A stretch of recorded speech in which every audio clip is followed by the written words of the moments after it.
Hello and welcome back to the stream. I hope you're all having a good day today. We are back with the Highlander campaign, and I'm really excited for this. It's been a couple of weeks since we last had a session.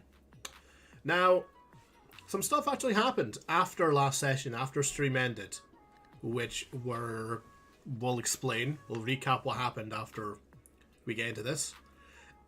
But yeah, things are getting spicy. And it's getting exciting.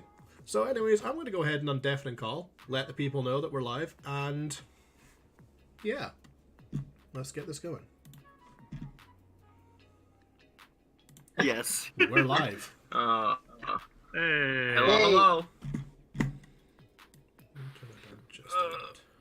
Salutations. Alright. So, Jadaji, we've got some explaining to do to the chat. Yes, that is me. I am Jadaji. About what happened after stream last time. Indeed. So, after stream, so first of all, the party continued traveling through the south of Learwood, making their way further and further south. They had a random encounter with a fairy that tried to keep Hawthorne in his little grove area. They managed to barter their way out. Indeed. Managed to barter their way out of that situation. Handily so. And continue their way through the woods. Where after a while they eventually ran into just a swarm of spiders and spider-like creatures that just came out of the woods and attacked them. They defeated them fairly easily, before continuing on and finally reaching the river that sort of cuts the Savalier Wood, goes right through the middle of the wood. On the other side of the river, they saw an elf standing there, who smiled at them and made a few comments about how, he was expecting the party to be a bit more lost, and then it seems that they have a bit more of a sense for the forest, saying that it appears to be the fault of the young dragon blood amongst them. And he mentions that it makes the game less fun, so he sort of mentions that it's time for him to leave, and he'll be taking something of theirs. Proceeded to leap across the river, transform into the young green dragon Zarakis that they've seen before, grab Kesef, and make its way flying swiftly down the river, disappearing around a bend. And that's where we last left off. So we come back to the game with the party, literally just watching the tail end of the dragon disappear around the corner with Kesef. First of all, Kesef, thank you for not taking Speak with Animals for that. Yeah, you guys watch the dragon disappear, and you immediately see Cody sort of go, and just start running down the edge of the river, just bolting. God damn this bear. What do the rest of you do? They're damn. gone now. Bear. The way I see it, the bear's gonna follow the scent. The best it can. Yeah. I guess. But also, we have no idea what we're running into. Yes, but counterpoint, how do you think Kesef's gonna react if we tell her her bear died? Cody's starting to disappear around the corner, around the edge of the bend of the river. Yeah, we need to go. We're dead. We're in it now, but fine. Let's go. Fucking So hot you foot guys after the bear. You guys sort of... I book like... What was that? I said I book ass run. Fair enough. You all book ass down the the river, following along. You can see Cody sort of just lumbering along the edge. You follow the river, and you start to realize that after 20 minutes, 30 minutes, an hour, hour and a half, Cody this whole time stopping every once in a while, so you sort of managed to catch up to sniff the air, then keep going. But you guys keep traveling like this for hours of time, and it's starting to turn late. Night's starting to arrive, and eventually Cody sort of stops, sniffs, turns into the woods, and starts traveling that way. Okay. So leaving the edge of the river and turning deeper into the woods. Okay, but can I try... Is there any way that I can reason with Cody just to stop for a moment? Is that possible at all? Yeah, try an animal handling check. Okay. I'm not even going to bother in the slightest because I've got a +0 on that and I know my luck. 15? 15. So you sort of, like, how do you try and calm Cody? I don't know. I think I'll probably make like a sharp note on one of my instruments just to get his attention. Mm-hmm. Just so like he turns very briefly and I'm like, hold on, and I'm like, hold on, and just like put a hand out, as in like hopefully he just understands, like just wait a second, 1 second. Mm-hmm. He sort of turns to face you with the discordant note, sort of turns, looks your hand sort of out and just sort of, but like sits down and just looks sad. I go over to Cody, and as much as I did not agree with him joining this fucking party, I'm feeling sorry for him. It's like, okay, we will find her. We will find her. And at that point, which is why Cody wanted Deborah to fucking stop, wants to try and cast Locate Object. Okay, what are you trying to locate? The sickle. Alright, what's the range on Locate Object? 1,000 feet. Alright, give me 1 second. Let me pull up my map real quick. Which I accidentally forgot to prep ahead of time. This is what I need. Right. Well, I was doing that. Hello, Dark. Welcome to the stream, buddy. Hope you're doing well.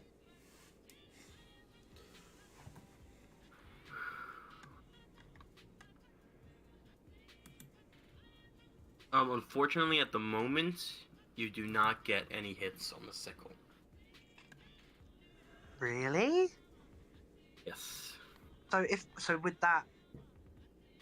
that suggest to me that they are more than 1,000 feet away? Indeed.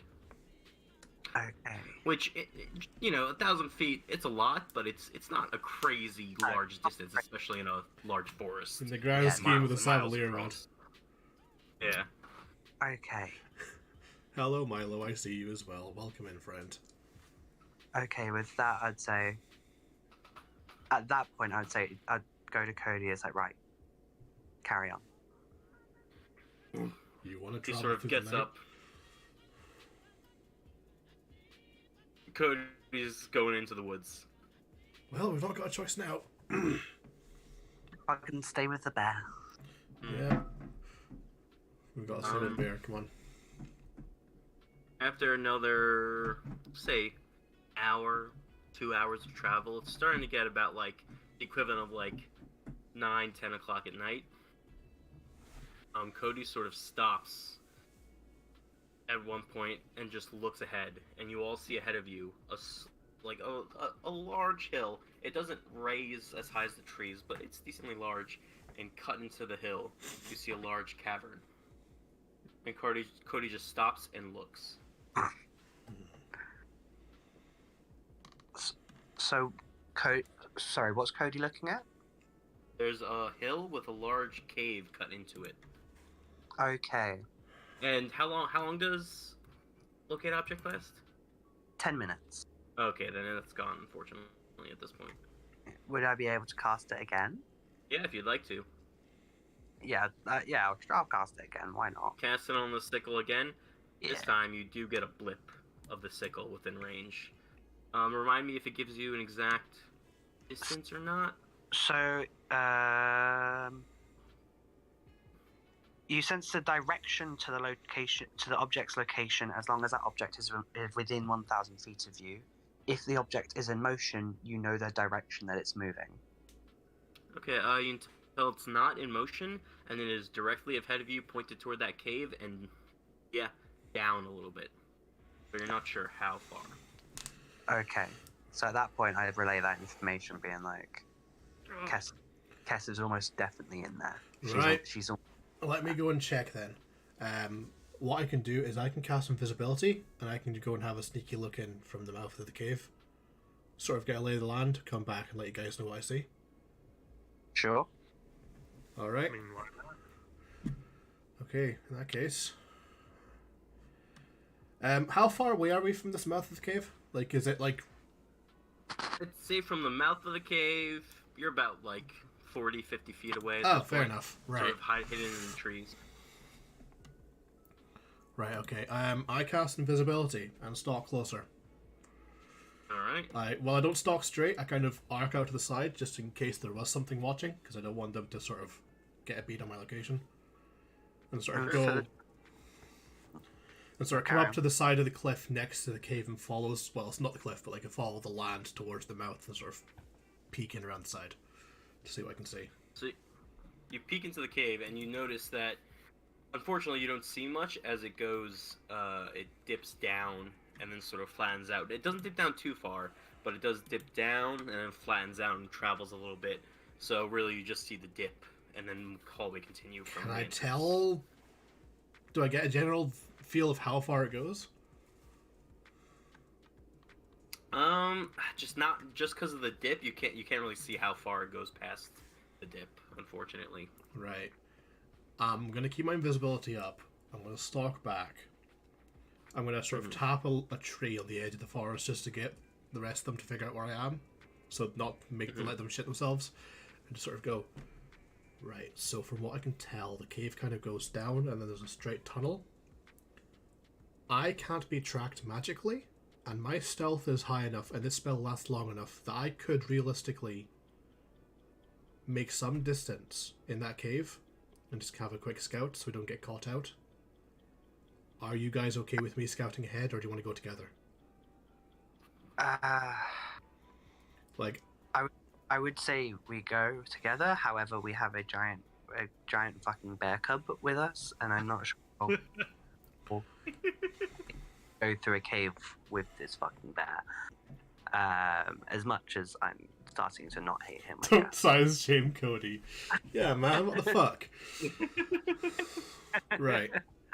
Well, So out of curiosity, so invisibility obviously it makes everything on you disappear. a creature you touch becomes invisible until the spell ends. Anything the target is wearing or carrying is invisible as long as it is on the target's person. The spell ends for a target that attacks or casts a spell. Gotcha. And I can only use that spell once per long rest because it's from a feat.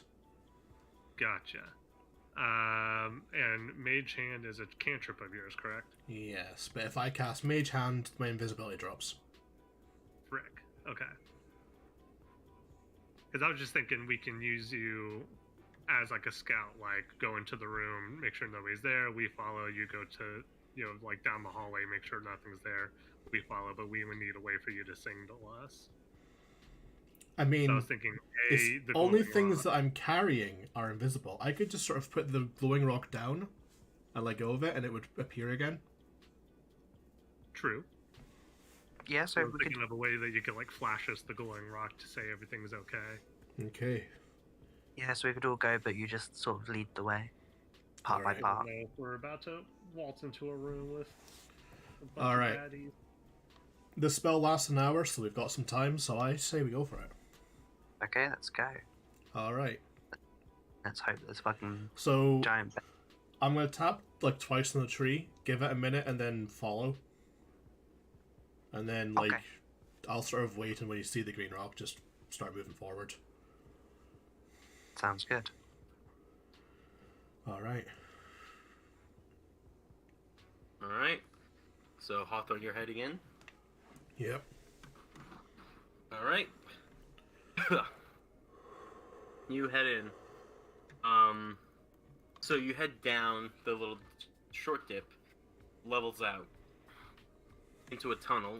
You see now it goes about 30 feet before widening out into a larger cave. Right. Do you keep going forward? Yeah. So I'm at the edge of this bigger cave, right? Yes. You see that it's sort of in the center of this larger cave. There's a large rock that like sort of separates this large cave into like two different pathways. To your left, you see a pathway that sort of curves around and disappears from sight. To the right, there's a larger, like wider path that opens up, and I need a perception check from you. Why is it always fucking perception? That's a 7. 7. So to the right, you see a cave that sort of opens up. You see what looks like set into the wall, just sort of iron bars clamped down into what looks like a cage, and several rocks outside cage. And then you can't really tell, there might be something else in the cage. You can't really see from this distance though. Also, you're human, right? Do you have dark vision? I do not. So technically we would roll disadvantage on that check. Ow. Do we roll again? But yeah, roll it again. I don't know how much. If you can't really roll too much worse. Oh, there's the 18. Unfortunately, we keep the 7, and that's the information you get. Fair enough. Just guess if Code have dark vision. So, imagine we'd have followed slightly. With the locate object, what if I was to stand... Because I'm starting to get the realization that with this spell active that I could actually maybe be better to lead the way. Or like at least find... the thing is, with invisibility on my amulet, I can't be tracked. So I can get in and out without being seen. Absolutely, but if you're leading the way, it's like, again, the aim here is to find Kesef. Yeah, it'd probably be better to work together than this. So I've got the green rock down. It's probably right next to me, so you kind of know generally where I am. So you're able to sort of walk up next to me. Yeah, so then when I'd come up next to you, roughly, yeah, I'd carry on with the locate object. And how long does the locate object last? Just 10 minutes. Oh, that's not too bad. So, but I could then... Which is the scythe?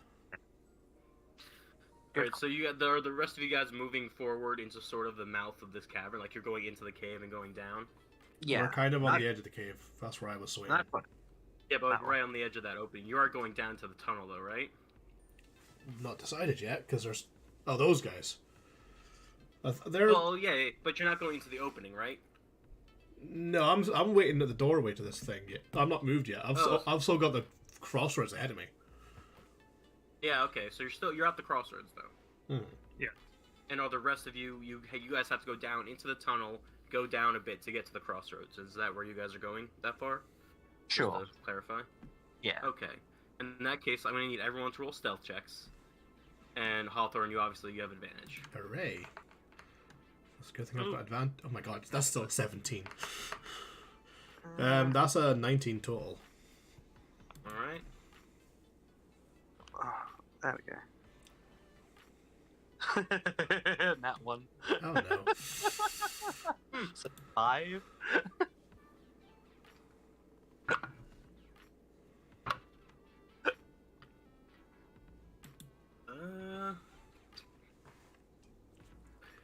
Bryce, welcome to the stream, buddy. Of course I rolled a fucking that one. Unfortunately, Coda did not roll great either, and neither did Tartaros. Oh, Unfortunately, you guys sort of try and quietly make your way, or Cody rather. You guys make your way down, trying to stay quiet. Coda, you full on trip, faceplant, and you hear it like echo Oh no. in the cave. Oh no. What did I check? Yeah, there was like a little divot in the ground that you just weren't expecting. It just moved a little bit. You just I hear this. I hear that and just immediately pick up my my rock because I'm like, oh god, what the fuck have they done? I was expecting the full-on like Al Kabong sound of the guitar breaking. Yeah. Kesef, give me a perception check. Oh, so it's gonna be RB. Oh, did she? Yeah, she's Jeez, BRB. never mind. Never mind then. In that case, so yeah, and Hawthorne, you noticed that one of those rocks that you saw in front of the cage earlier, not a rock. It sort of moves. Oh god, it's not adjusts Knowles, itself, is it?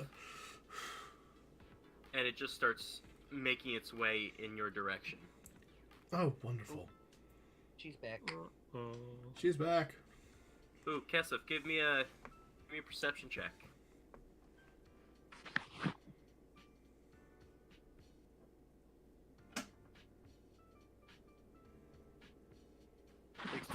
So it's been several hours you've been here, Kesef.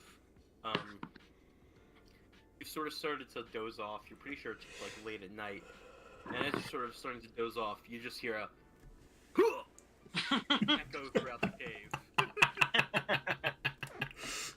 I wonder who that one could of the, One of the drakes in front of your cage that was guarding you, you notice it gets up, sniffs the air, and starts making its way towards the entrance.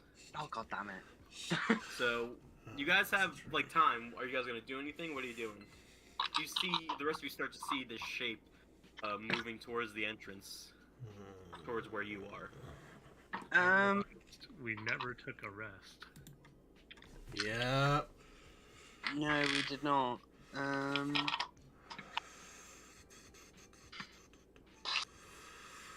What's the plan?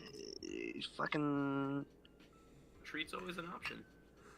retreat You is. guys though. Right, But- so but- Retreat, take a rest outside the cave. Get prepared. What about? hear me out. Kesef's going nowhere. We don't know that. Do you think we could break her out? I mean, I probably could. So, out of Probably. curiosity, and I say this in hushed tones, we're at a crossroads, right? So there's a route behind us and two routes in front of us, and we hear this thing coming from one of the routes. Hmm. What if I cast dancing lights down the other route to distract them? Yeah. Do it. Just kind of shove it down that way, and just What's the range Time on my as Dancing much Lights? as I can, and hope that they just follow the lights. You're hoping that the big giant lizard goes ooh sparkly and runs off in the opposite direction. Pretty Also- much. Yeah, it's worth a Also- try. I could just cast my tiny hut. Have you got Tiny Yeah. Hut? I have tiny hut. Ah, brilliant! I love that spell. I could just cast tiny hut and we'd be fine. We'd be safe. Tiny hut. Tiny hut. Yeah, until we get out the spell and we're just surrounded by 17 fucking drakes, all just sitting there watching us. Yeah, that's 8 hours. They'll get bored. And just to clarify, if you do like try and distract the dancing lights, like this creature will have to walk by the entrance to get to the other pathway. So I feel difficult. okay. Let's get back out. Tiny hut, and especially since this is late at night, see what we can do in the morning. Okay. I mean, that is true. At least we know, or somewhat know. Retreat, for the retreat, moment. move backwards with your feet. Yeah, at least somewhat that Kesef is not in immediate danger. Mhm. I mean, all we know is the sickle's there. That's all we know, really. Yeah. That is true. All you know is that the sickle's in that area. Like we're making assumptions and we're hoping, but we don't know for certain. Well, we didn't hear Kesef screams. Yeah, True. but we could have been killed hours before we even showed up. Alright, we'll do this. I also I'll get the throw feeling that dancing lights Kesef and wouldn't give the dragon the satisfaction of screaming. True. Right, so we're gonna back out, set up Tiny Hut, and get a fat nap. Yeah, sure. We have to convince Cody sleep is what's needed right now in order to save Mama. Alright, so I'm still gonna make a dancing light humanoid figure move 60 feet down the other way to provide distraction while we Back out. Run like motherfuckers. Okay, I'll make a quick intelligence check for this thing. I mean, we're ahead of it. It's just, are they going to follow us? Exactly. That's a -1 for his intelligence check. Nice. They're not very smart. So yeah, you sort of throw the dancing lights out, and then just start backpedaling, and the rest of you sort of bolt back, No. and you hear the thing goes right past the entrance, following the dancing lights. Because I've got dark vision, I can No. what this is like. What was that? Because I've got dark vision, do I catch a glimpse of what this thing looks like? Yeah, give me a perception check to see if you can glimpse it while you're sort of backpedaling. See if you can get a good look at it. Perception +7. Ooh, nat 20. Yeah, easily. You can That tell one- it's I know. it's very clearly one of the drakes that you saw earlier, like when it was hunting the gnolls earlier, when you first were at the edge of the woods. It's one of those drakes that sort of lumbers by, chasing the lights down the corridor. Okay. Oh, yeah, those are those. Whereas, like, they had those ones that were running, and those were Yeah, the things. exactly. The ones chasing the things, chasing the things. Yeah. Gotcha. Okay, that's fine. I can pretend they're dumb. We can handle those, I think. Maybe. You I wanna mean, cast a parting Is fireball this out? going to be Mewtwo Nicholas 2.0? But I- Maybe. There's no meat, but Anyway, No, right now is silent apologies to Kesef for having to make her way, but it's time for Tiny Hut. So I'd like to cast, once we're out of the cave, I'll find a nice little hidden area in the forest, which shouldn't be difficult, and I'd like to cast my Tiny Hut. Yeah. What color would you like the hut to be? I'd like it to be a nice turquoise color. No, actually, I feel like it should maybe blend in. Let's make it like a browny, greeny. glow in the dark neon orange. yes, I like that one. perfection. They would never expect it. No one expects the Spanish Inquisition. Oh God. I know, right? Yeah, I feel like Coda, as much as he would want to make it like a nice little turquoise, he'll be like, you know what, might not be the best time for that. So yeah, like a muted green. All right. So you make the hut. Yeah, Do you guys?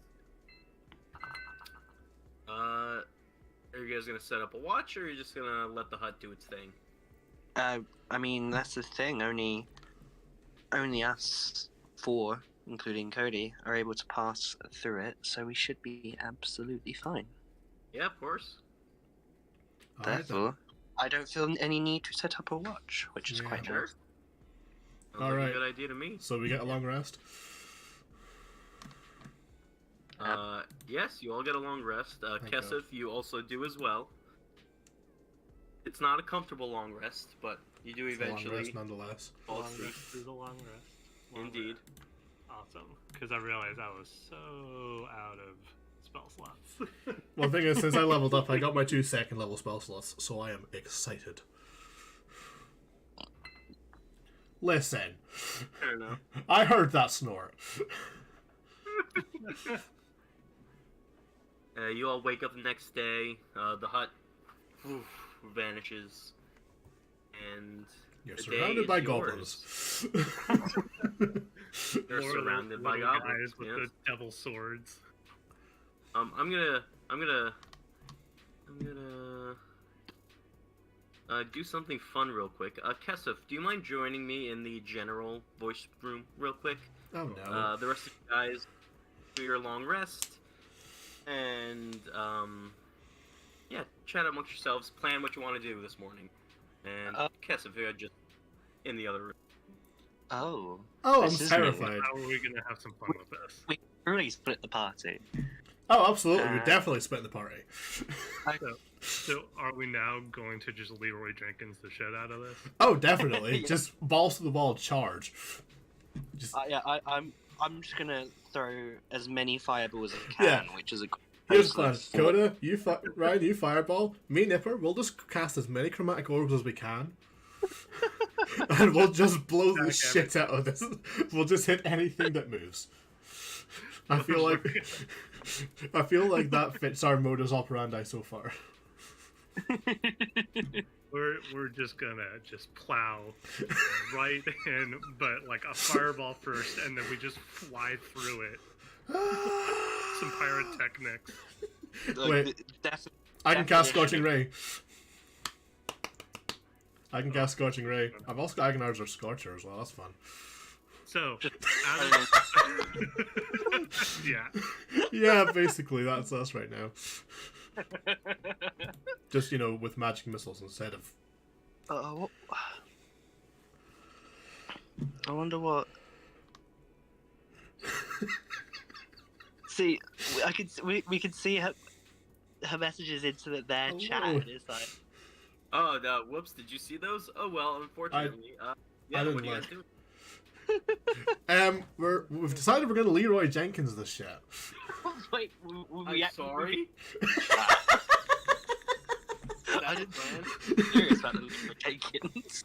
I mean, it's a plan. It is a plan. Surely. Are we Leroy Jenkins? No, absolutely not. You should. Part of me wants to. Which is hilarious because we are also going after a dragon. Oh, So, God. out of curiosity, Mm-hmm. would you say that a drake is a beast? Let me give me like a let's make it an Arcana check. On a check. +5, so that's an 18. 18. They are considered a dragon, like the species, not a dragon itself, but they are considered draconic in nature. Their creature type is dragon. Not So beast. dragons are not beasts. Or not. Dragon is a creature type of its in and of Yeah. its own. I think beasts is stuff like wolves, bears, stuff like that. Yeah, more naturally occurring beasts. Okay. Okay, so are we gonna just Leroy Jenkins this shit? Everyone uses dash and we just charge down the tunnel? Well, we don't even know which way we're heading. Really. Just whichever way the yelling comes from. We We'll don't just- know if that's good. Well, we'll just yell Kesef, yell our names. Oh yeah, and to attract every fucking creature in this hellhole. What's the worst that could happen? PK. That Oh, is exactly the worst that could happen. we'd be fine, we'd live it.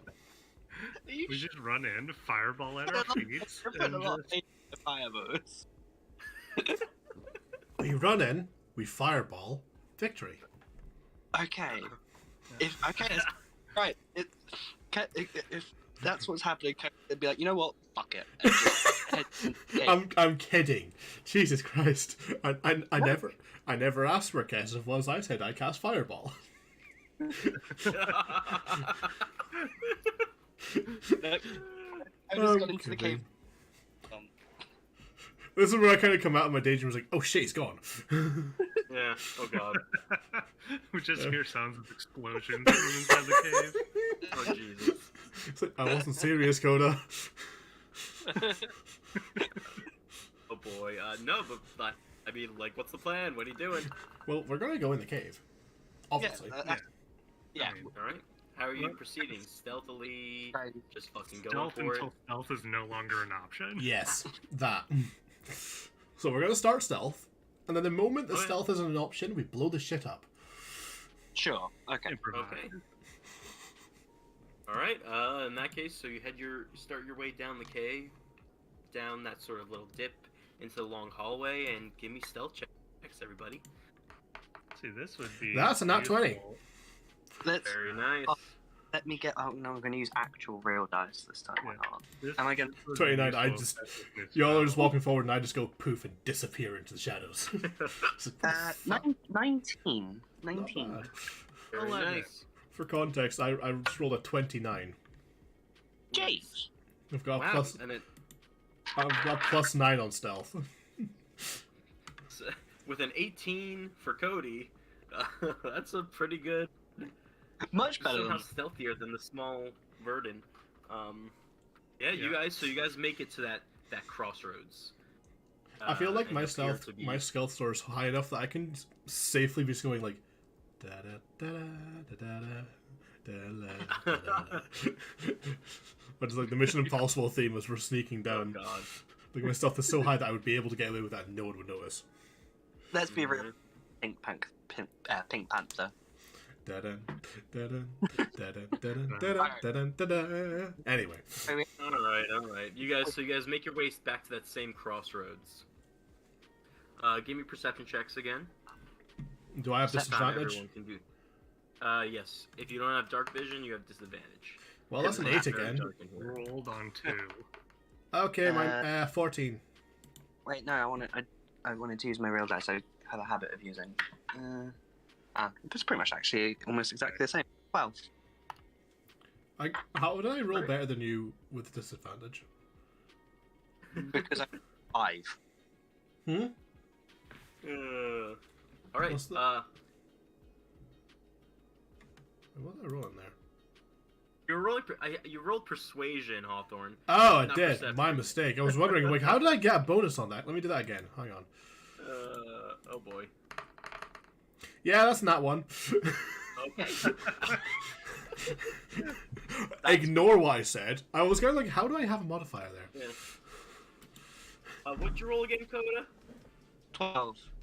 Alright, with a 12, you can sort of look out to the left. You see the same thing. It's sort of a path that disappears around a corner deeper into the cavern.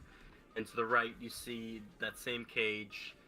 And you see, like, one of these lumps is clearly a drake, just sort of lying down, resting. Just sort of looking around, awake, but its head moving back and forth.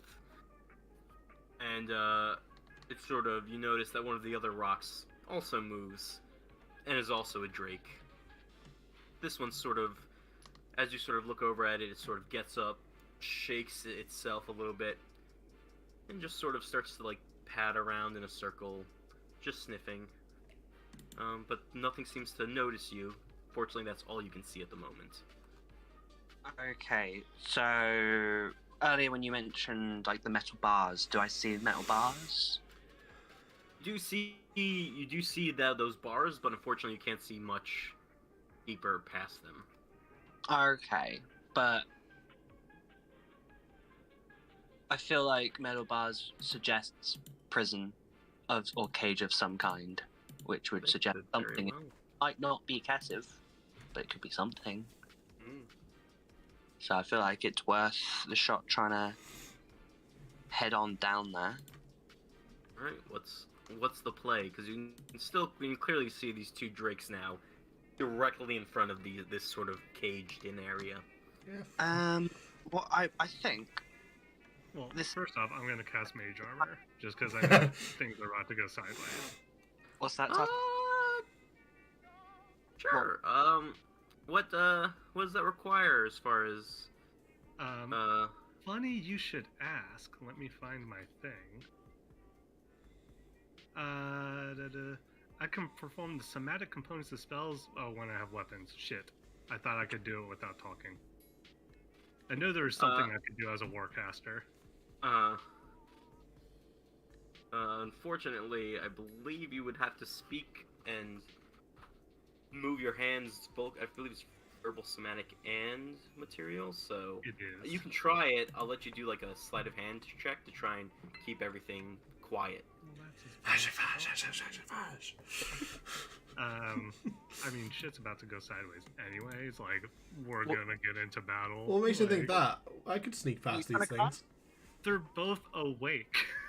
I've got a +9 on stealth and invisibility. We don't. Yeah. If you can go in there, find Kesef, unlock the cage, grab Kesef, who cannot, or actually can sneak, but is not as adept, and Well- get back without them noticing you. I can cast invisibility on someone else. I can make Kesef invisible. Alternatively, We could just fucking I'd- kill the Drakes. Leroy Jenkins. Yeah. Are you actually going for Leroy Jenkins seriously right now? I was thinking to cast Ralathim's Psychic Lance on one of them. That's what I was thinking. Technically, at this point, if we did attack, will we get sneak attack? Did someone say No, sneak no attack? one has. Only the rogue has sneak attack, unfortunately. Did someone say sneak attack? You're unaware, just a chromatic orb of fire coming out of nowhere. If you did a roll with an attack, like an attack roll, you would have advantage because you would surprise them. But anything that's like a save wouldn't be affected, unfortunately. Alright, so we either let Hawthorne try and go sneak-a-deekly and avoid combat altogether, or we just bust in there guns blazing.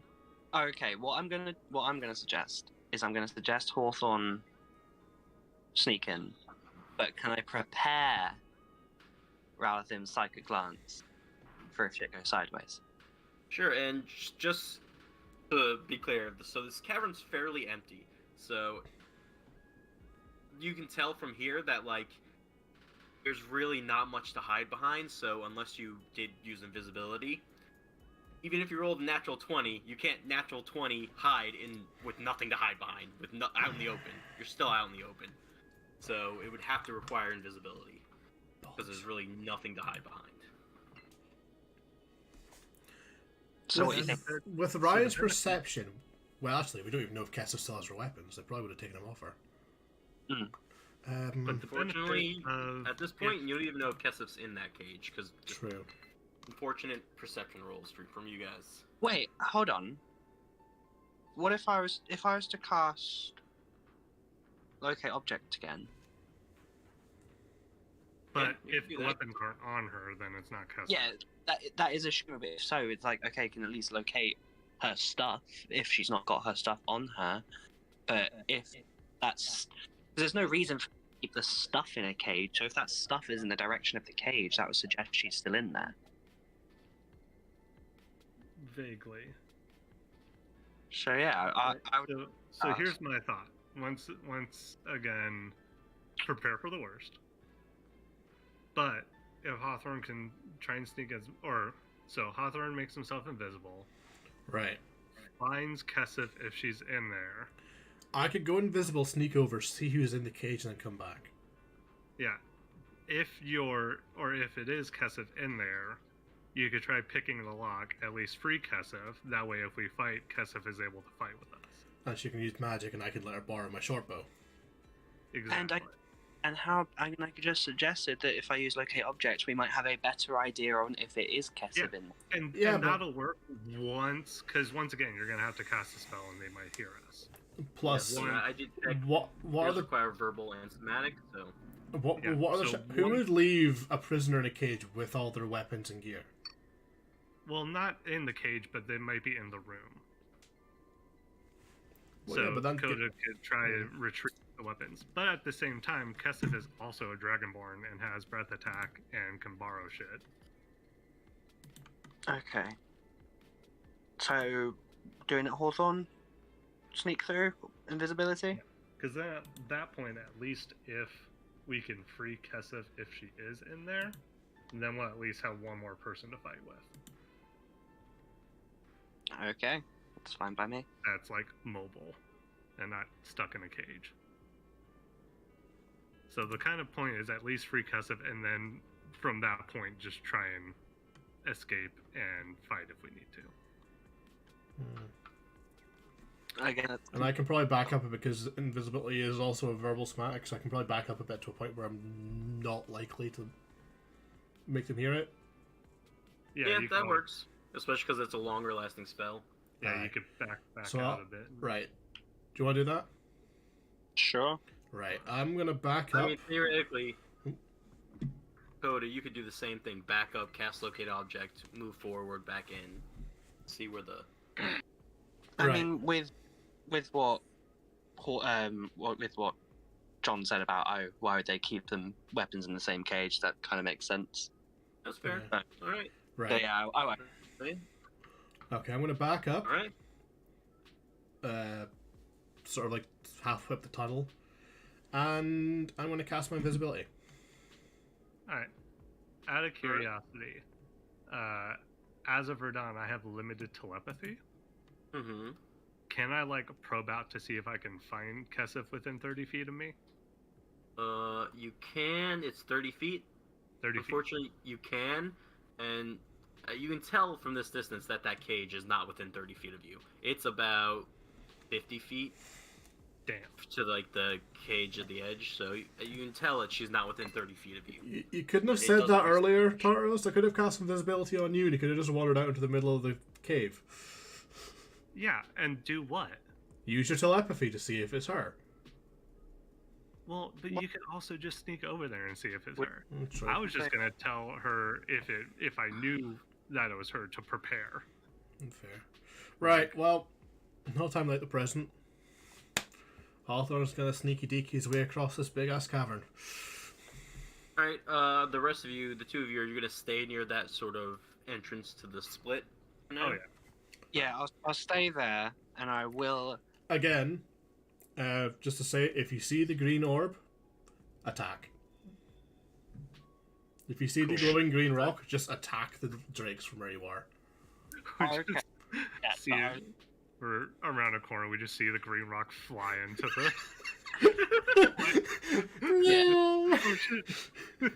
if needs be, I want to prepare Rowlathim's psychic lance whilst he does Alright. it. Right. Hawthorne, as you head forward, give me a stealth check with advantage. Oh, wonderful.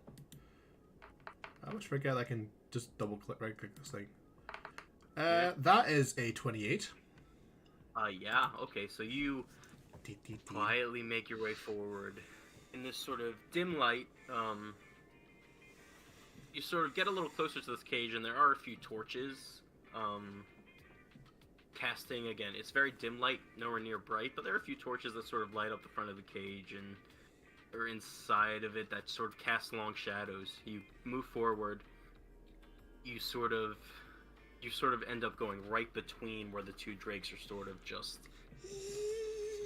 like sitting there. Seem not to notice your presence. Just to check.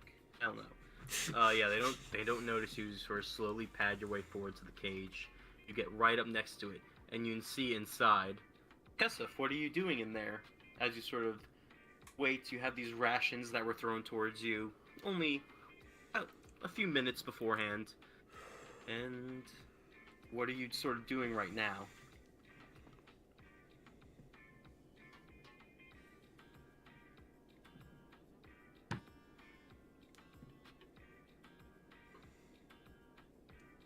Fair enough.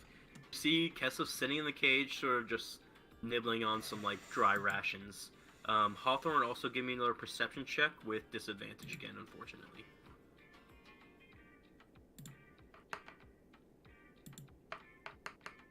Oh, you bastard! It was almost a 16. That's a 6. Alright, so yeah, that's all you see at the moment, but you do see Kesef. You do see her. She's still wearing her armor, but you see none of her equipment on her at all. Ah, an escort mission.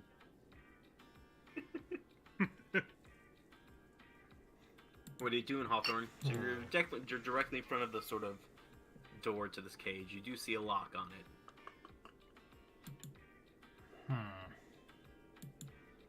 Can he really unlock that without drawing attention? It would require a stealth check and a sleight of hand check.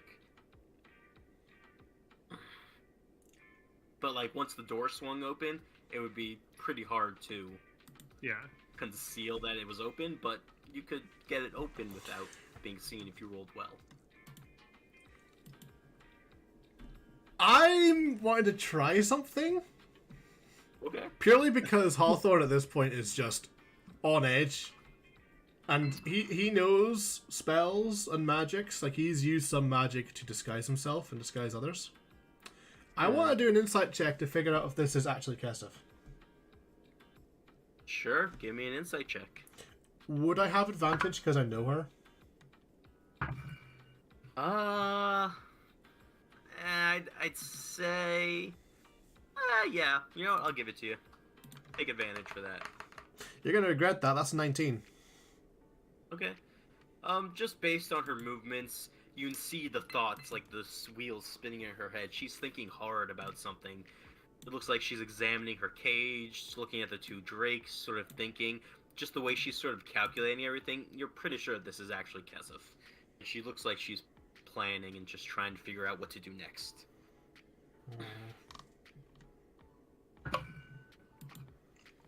Okay.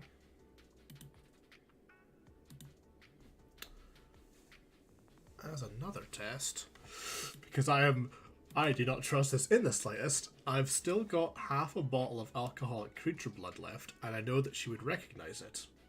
And I want to just sort of drop it inside the cage to see how she reacts. Okay. That's what you're doing? Yeah. Well, not dropping it, placing it down gently. Yeah. So as to not make a lot of noise. Reach in, place it down. Kesef, you see a little vial appear in front of, just appear out of nowhere in the front door of your cage.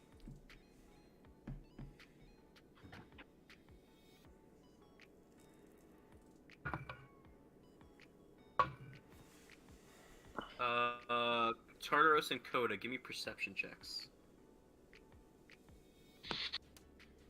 What is my Yeah, 20. Very nice. 23. Alright, the both of you, you see, you don't see the green rock, but you sort of see this bottle appear in front of the cage bars. What the fuck is he doing? Right, fuck it. Hawthorne, you watch Kesef like stare at the bottle and sort of tense up, and just like stop eating, like food halfway to her mouth just stops. I don't trust this in the slightest, but I don't really see another chance. Alright, I'm gonna pick the lock in the cage. Alright, give me a stealth check first. This one without advantage, because you're making noise while trying to pick the lock, which will give you That's disadvantage. another 28. Perfect. Invisibility gives you advantage, so it cancels out. You do it quietly enough. Now give me a sleight of hand check. As you're sort of doing this, you can tell this is it's a nice lock, like a very nice lock. Would I have advantage because I'm a locksmith? No, not Damn on this, it. unfortunately. You're already getting the proficiency and everything from... Yeah, tools 17. and everything. Unfortunately, you're working at it, and this is a tough lock. Like, it's very nice, and you can't quite get it at the moment. You're still stealth, like these drakes haven't noticed you or anything, but you can't get the lock, unfortunately.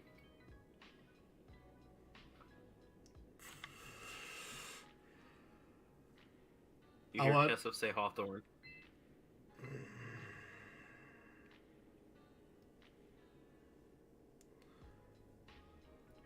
Hello? Let me think. Oh. Although as Kesef says Hawthorne, you see the two drakes sort of just lazily, even the whisper. Actually, you know what? I'll roll perception checks. Yeah, I mean, you see one of the drakes sort of turn towards Kesef. Not, aggressively. Not aggressively turn towards the dragon, but towards the cage, but just looking in that direction. Twist its head at the fact that Kesef just whispered. I'm gonna try again. Are you doing anything, Hawthorne? I'm You're gonna gonna try again? and pick it again. Okay, the DC does go up if you're trying it again. Do I need another stealth check first? Yes. That's DC is going to be about the same. Oh, but no! 16. A 16 for the stealth check that's fine. Oh, thank That's God. 15 is what you needed. But yeah, so DC for the block pick check is going to be higher though. So sleight of hand again. Oh, 16 as well. Definitely not. Yeah, that's not doing it. Unfortunately, you just can't get it. And as you sort of try again, your pick snap. Of course it fucking does. You hear tensing behind you as the drakes get up, look around. They're just sort of staring at Kesef, confused, like trying to figure out how she's making noises. They don't know you're there. They heard something though.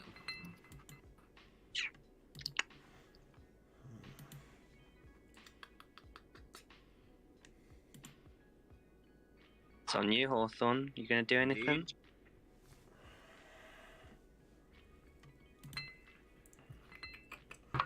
I have got more pecs. It's just a question of, do I try again? Oh, the DC's gone up again. Yeah, probably I've been will rolling low Up though. again. I've been Yeah, it's been rolling rolling low. low. Like that was 10 and 11 I rolled in sleight of hand. So like if I got a better roll.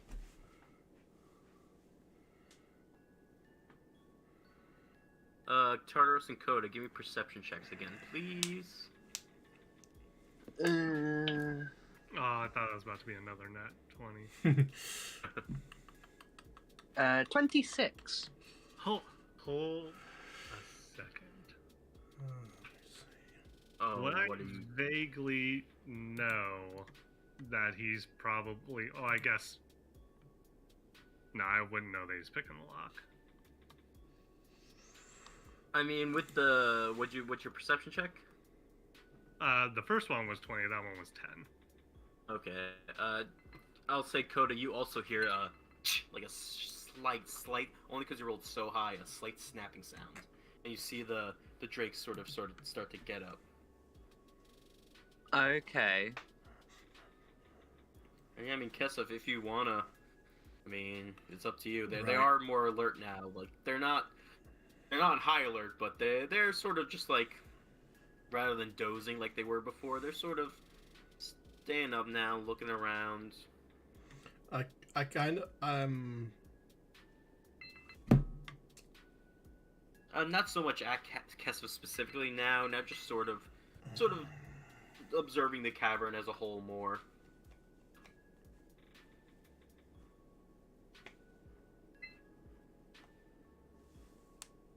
What's the play, Hawthorne?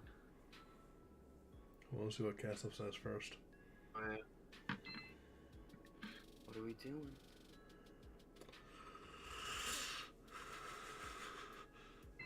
There's that part of my mind that wants me to just pull a dagger and plunge it into one of their heads. That's an option. No, I'm going with what Kesef does. Right. I'm going to back up and we're going to go and find our gear. Do I need a stealth check to withdraw? Hold on 1 second. Alright, yeah. Yeah, give me another stealth check, this with advantage, though. The drakes are paying much more attention now to... Well, that's not 20. I rolled a 19 and a easily 20. enough. Very nice. You make your way back to your friends. Yeah, to the others at the entrance easily enough. I kind of get next to them and just sort of put the glowing rock down between their feet. Just right at Coda's feet.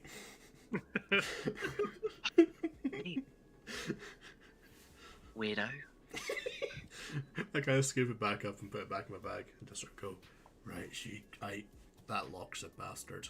I'm gonna need to spend some real time with it, but she showed me a way to go so we can go and find her gear. Do you have a lock on her scythe?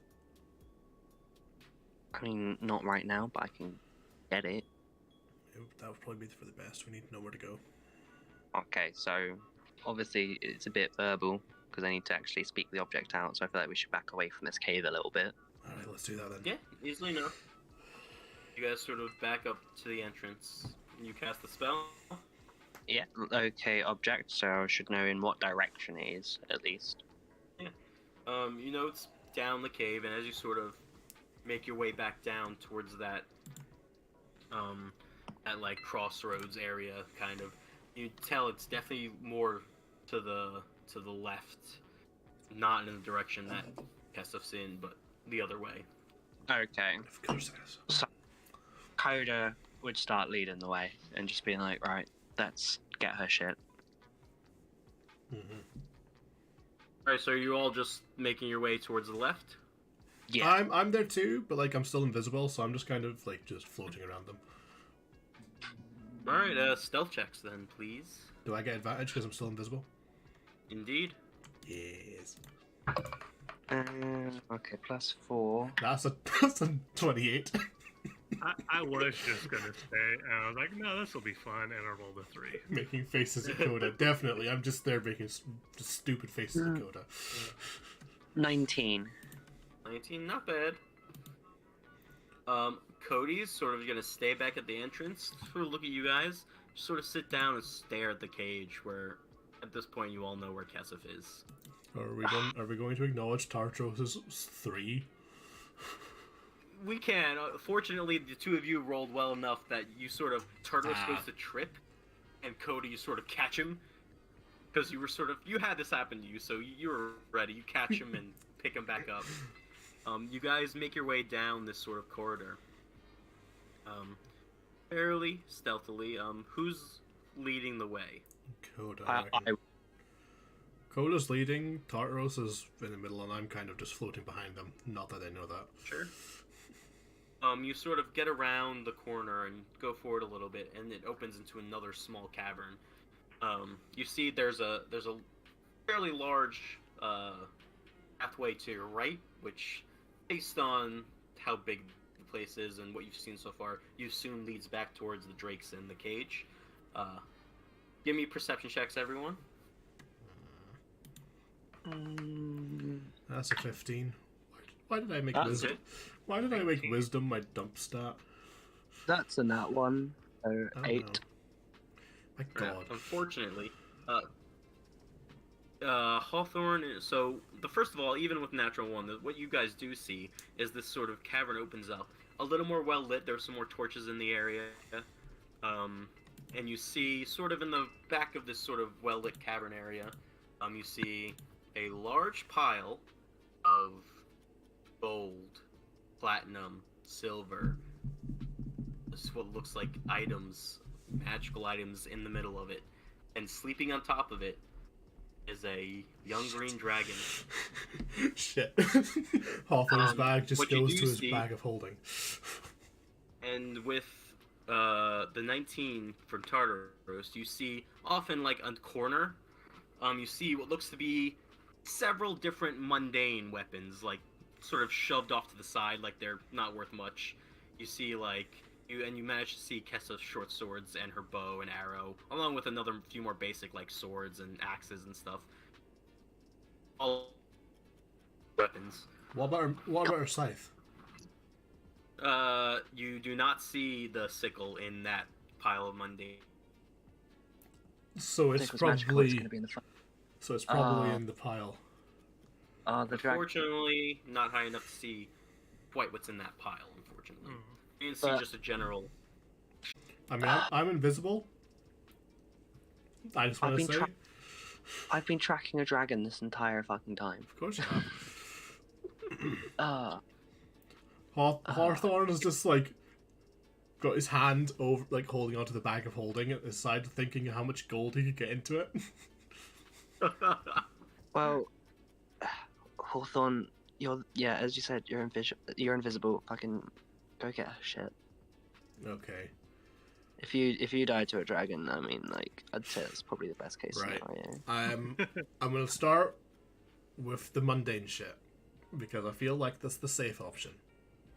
I don't like the idea of starting with the mundane shit, making it feel like you're gonna risk the risky shit. I mean, while I'm at the mundane shit, I might be able to see the scythe like at the bottom of the pile at the back where I get a better. You do. With advantage. Perfect. I forget that all the time. That would be a 26 with advantage.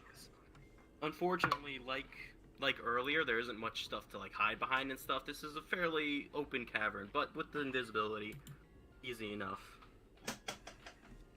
So You make your way towards the mundane stuff. At this point, you're about like within 15 feet of this dragon at this point, quietly making your way over to the mundane stuff. And yeah, you see what appears to be both of her short swords, her bow, and a quiver of arrows, which looks to be hers.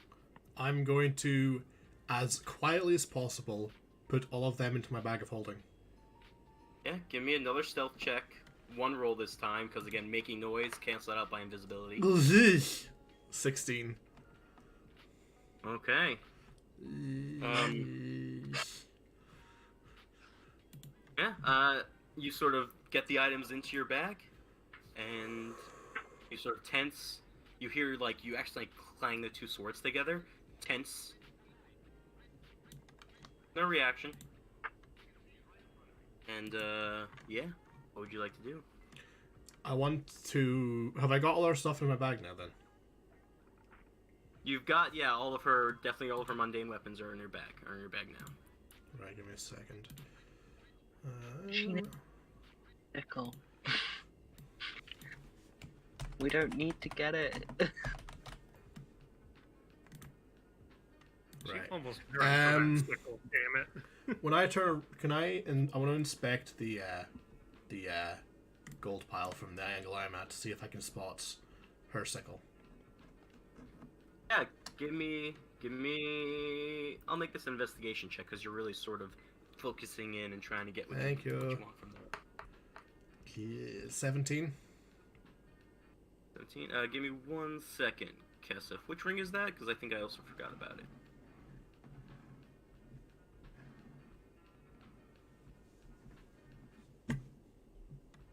Oh, your like signet ring? No. He would have looked at it, considered it inconsequential. More of a personal signet ring rather than anything magical or anything, and would have left it on you. So you still have that on your finger, or wherever you wear it. And the 17? Yeah. It's not too bad. And yeah, it's still hidden in your armor, Kesef, wherever you usually hide it. Right. Right, sorry, with a 17, Yeah. so you sort of stand there and sort of investigate that pile. You do see her sickle. You also see a potion that you know she carried around with her, a potion of growth. And lying right next to like the dragon's claw is that like black mithril ring, the key that she's had for a while now, sitting next to the dragon's claw. I forgot about the fucking key. Right. The fact is, while Kesef never uses any of that stuff, I don't want to be the bastard who causes her to lose all her magical items, so I'm going to try and get them back and only them. I think it'd be fine to say, hey, I didn't get your magical items back because they were under a fucking dragon. Can we metagame for this moment and allow Kesef to make the choice, or are we going to play this by the book? They gotta play it by the book. How Hawthorne would. What would Hawthorne do? What would Hawthorne do? Hawthorne would take it for himself, let's be real here. Alright. Hawthorne's been eyeing up that key the entire time. Yeah, Hawthorne Alright. to get the key and say that he couldn't get it. Yeah, but then the first time he uses it, she's going to look at him like, hey! You know what, fuck it. What are you doing, buddy? We're gonna start with the key. Alright. No checks or anything required. As you proceed forward, the dragon's eyes open up, its head swerves and looks directly at you and says, "Well, you're a ballsy one, aren't you?" How does he find me? How does he find me? Blind sight. Bollocks. Dragons have blind sight. They Is do not that- need their eyes to see. It is a natural sense.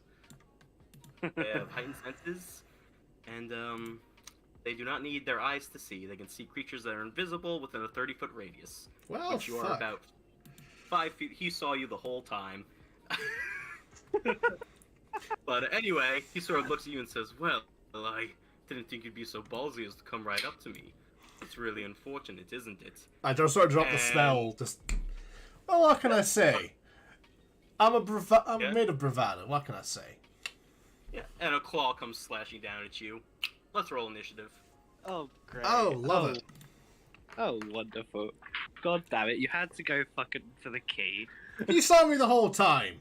You saw you the whole I wasn't time. bothering with you beforehand. He was probably gonna go for me as soon as I started walking away. And look on the plus side.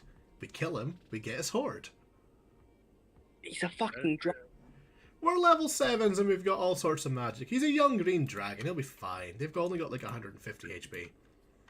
Yeah, now you've just said that around the DM, he's gonna be like, nope, he's gonna have 500 HP. Everything does. Some mitigating factors, like one of you is still in a cage. There are Yep. also 2 drakes in the area as well, so it's not just a young dragon. But we'll see what happens. Yeah. Give me 1 second. Let me share the map. I forgot Kesef wasn't. Ah, this is gonna go badly. Oh no. Here is the map for you guys. Sort of here. These are the 2 drakes. Let me just. Kesef in her cage.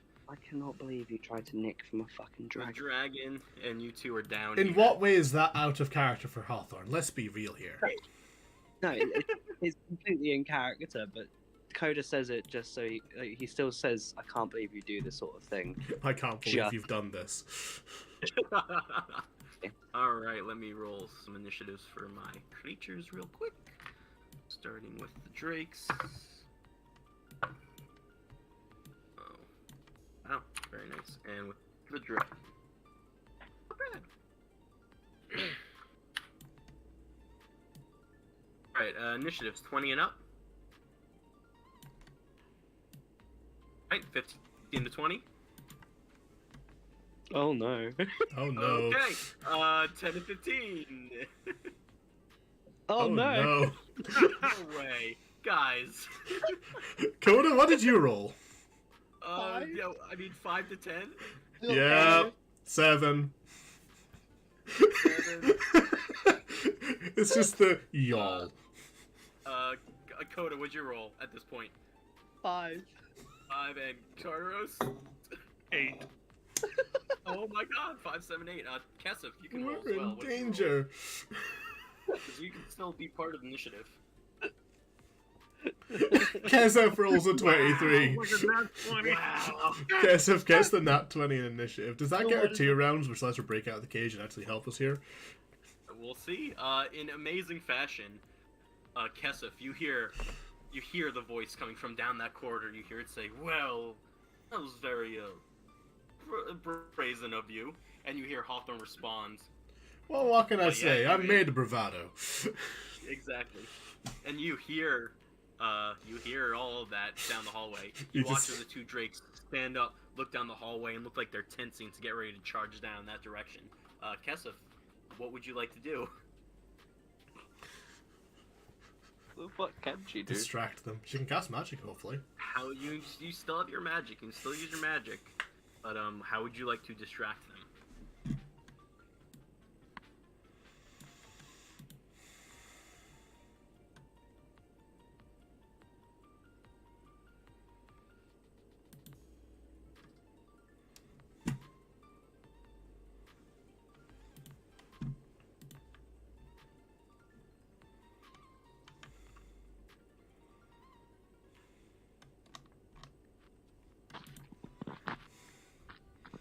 This can only go well. Yeah, I mean, I was wondering how this was gonna go. What specific Really path wish you there guys was would higher take. initiative. How quickly would it would take for us to It's a get to the while. dragon fight?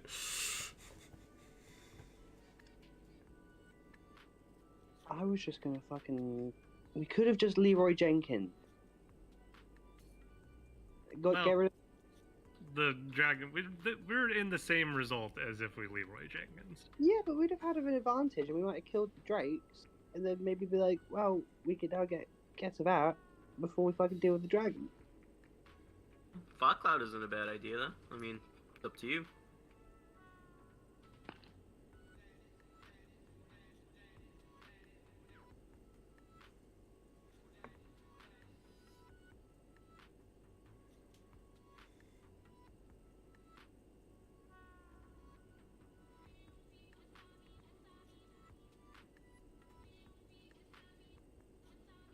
From what you've seen, they do not appear to be intelligent creatures.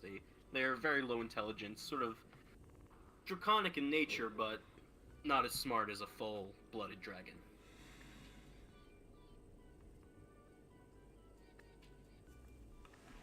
Right. Can't believe we all rolled so fucking low on initiative. I can't believe y'all That's just insane. relied and trusted Hawthorne on this. I That was- so wish I rolled higher on initiative. Like, So you cast Fog Cloud. What's the radius on that?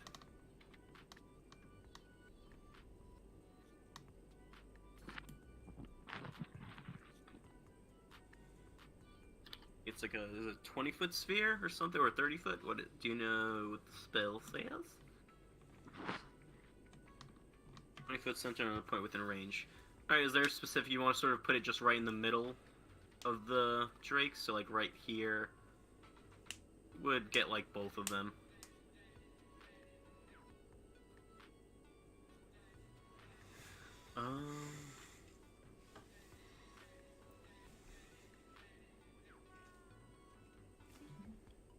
All three of us? So you're bringing it a little closer, sure. Let's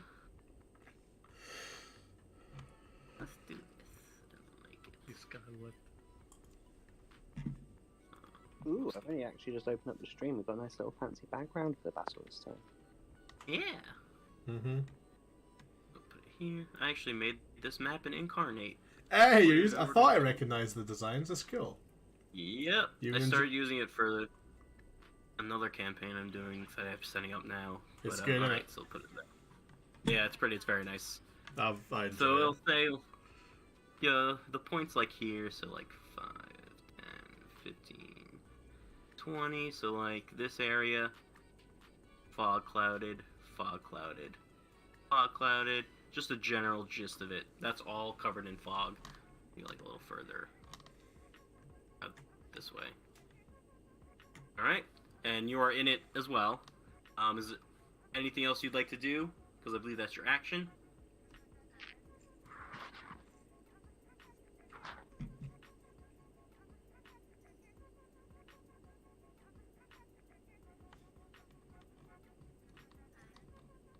Hoping if they're coming up just in the cloudy darkness. Thunk. Alright. Kesef, at the end of your turn, Cody, 10, 15, 20, 25, 30, 35, 40, full dash right up to the entrance of your cage. No attacks of opportunity because the drakes can't see him now, but you just hear doof, doof, doof, doof, like right at the door to your cage.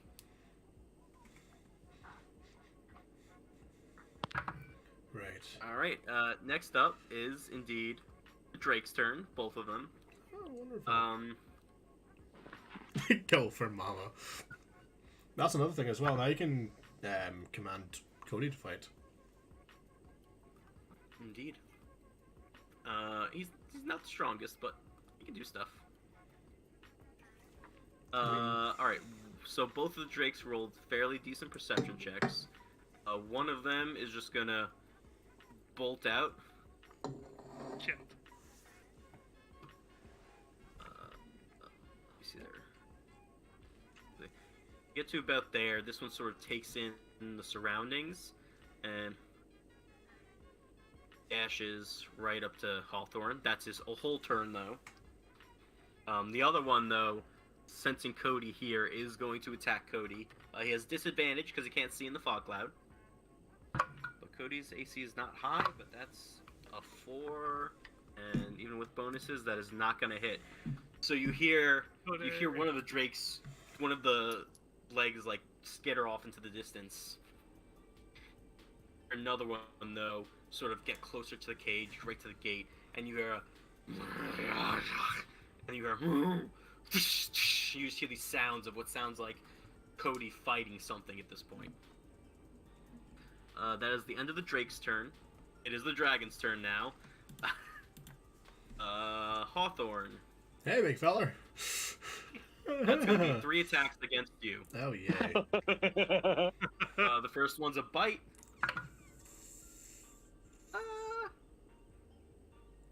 Only a 13 to hit. That doesn't hit.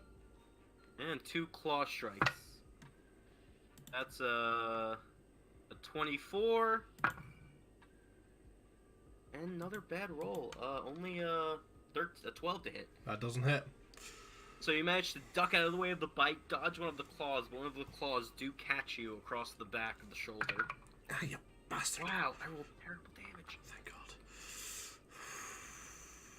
You only take 7 points of slashing damage. You know what, I'll take it. as the dragon attacks you and says, "Well, you're a slippery one, aren't you?" What can I say? I learned from the best. That'll be the end of the dragon's turn. Tartaros, you're up. Now, Can I take a free action to yell Tartaros, blow this fucker up? Yeah. I really, really wanted to do something fun, but the fact that Drake moved makes it not fun anymore. It's like, Tartaros, light this really? fucker up. And I'm assuming that there's no way I can, like, delay my turn. I mean, you can hold an action. It's only the action though. You can't like do a bonus action and movement. It would just be your action that you can hold and you have to say that something's going to happen. So you have to be like, I'm holding this spell to activate when this thing happens, basically. Great. Hawthorne's next, correct? I believe so. Yes. Ooh. Awesome. So what I'm gonna do is I'm gonna yell to Hawthorne, get away from there, come back to us. I can do that. And as soon as I'm assuming you're just gonna need to disengage and just get the hell out of there. Yeah. Once he makes it kind of closer to us, I'm going to cast Wall of Fire on the entryway, Okay. facing the Drake and the dragon, Very nice. to try and at least somewhat trap them in for a moment at least. All right. So you basically want to put it like across here, right? No, so like across diagonally where Hawthorne would This way. Yes. Gotcha. It could be Okay. up to 60 feet wide, so it'll definitely... Easy. Yeah. Yeah. All right. So Okay. that's you're holding that spell. That is the end of your turn. Right. Hawthorne, you're up. And essentially, I'll move if you don't want to be burned. I hear you. I'm gonna weigh my options here. So I can do that, or that. Shit.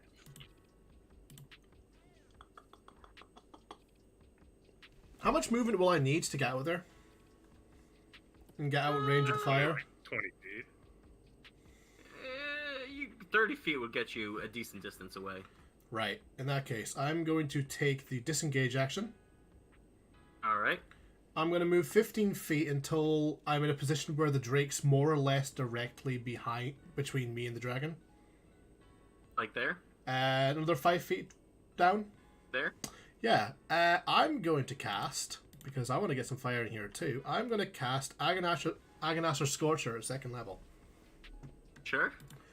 So, line of roaring flame, Yeah. 30 feet long, 5 feet wide. Each creature in the line must make a dexterity saving throw. Gotcha. And you've got a dex 14 to beat. All right. All right, for the Drake. As a failure. Yes. For Zarakis. As a barely, but a success out of 14. Alright. And the damage is 16. Alright, so the Drake takes all of it, Yep. and Zarakis takes 8. 8.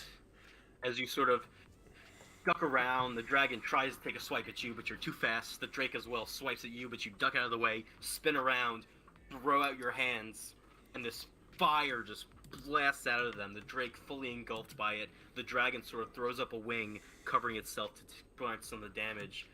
You also send this fire over the gold and the pile of gold, and you see some of it start to heat up and melt a little bit. That's fine. And I'm going to take the rest of You my still movement have- to just... I should have another 15, 10 feet, just to move me down another...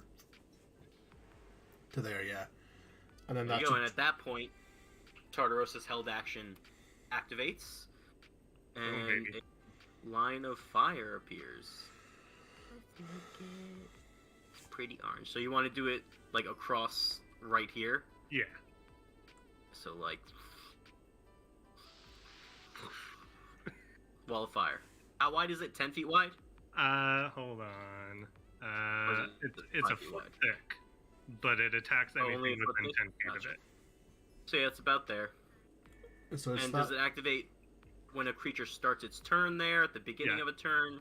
Each creature within its area must make a dex saving throw. On a failed save.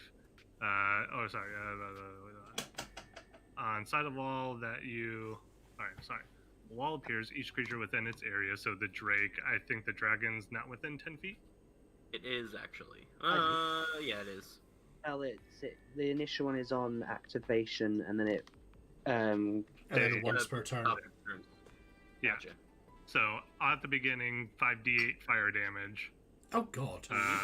And half on a successful save. And then on the wall facing them, any creature that ends its turn within 10 feet of the wall, or takes the damage when it enters the wall for the first time on a turn, or ends its turn there. Mm-hmm. Alright, so what's the save again? Dex 15. Dex for the Drake. Another failure. And for the Dragon, Zarakis. That's actually a failure. Oh, yeah. Yeah, I rolled a 2. Oh, wow. 25. I don't feel like rerolling the 2 and the 3. You're fine. That damage is 3 fine. points. You hear twin roars of anger, one much louder than the other, as the dragon rears in pain that you can't really see anymore because the fire's sort of blocking the whole cavern. It is opaque. Indeed. But you do hear the roars of pain. I love this So stuff. that's your action gone. That's the end of your turn. I'm just sort of sat there panting like, fucking hell, man, nice one. Yeah. Part of me.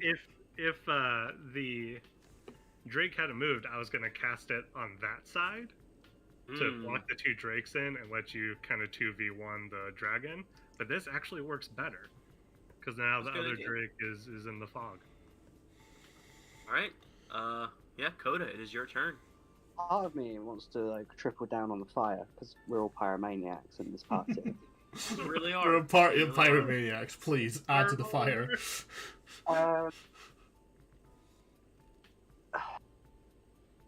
Shall I? Indulge. Indulge? Yeah, fuck it. Fireball. Yes. All right. Yeah, and because it's an area spell, the fact that you can't see them, you know where they are. You can throw it in there and get them easily enough. Yeah. Yeah. 20 Remind me to radius. find exploding arrows one day. You got it, Kesef. That's also X15. Dex again, right? Jesus. Drake. Failure. That poor Drake. With a natural 20, Zarakis does succeed, though. Bitch. Drake's Okay. on the dinner menu, boys. 8d6, I'm gonna do this real dice. 10,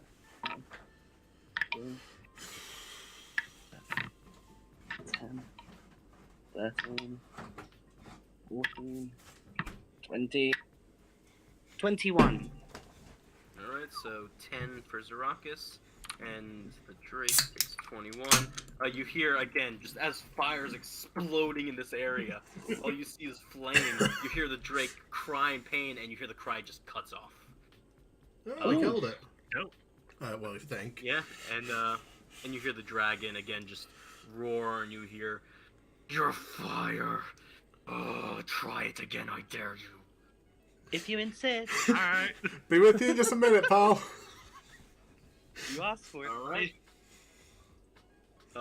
Next up, unless there's anything else you'd like to do, Coda?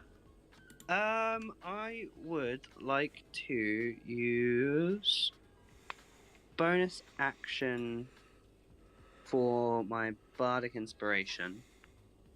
Who are you inspiring? I will inspire. Not me. Why not you? Because I'm going to concentrate on the spell. It's going to be useless on me. Ah, Didn't realize that was a concentration.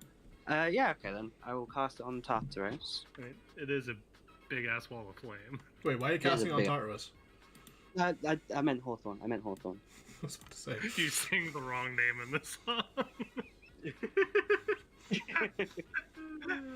Yeah, that's actually what happens when I'm like in the middle of casting it. It's like I start playing for Tartarus, singing a song for you, and I'm like, wait, no, what the fuck am I doing? And then play a song for Hawthorne instead. And the song that I play for Hawthorne is "Fuck You" by CeeLo Green. Nice. Yes, absolutely. And then at that point, with what sounds like a dead drake and a wall of flame, I'm going to head back the way that we came, because I'm going to go back to Kesef. Alright, how far? Just full movement? Yeah. Would it be possible just before doing that to grab the bag of holding from Hawthorne? Would that work, or would that not really fit into the moon? Not really, unfortunately, because you'd have to move forward. It would require some action, and you've used all yours. Yeah. You only have your movement left. That's fine. I'm just gonna go off anyway. With 30 feet, you can get down there. All you see is a large cloud of fog in the area. You don't see anything. What the fuck? I think you mean what the fog. I knew you. Yeah. Were All right. Top of the round, Kesef, it is your turn. You are practically blind, encased in this fog. But yeah.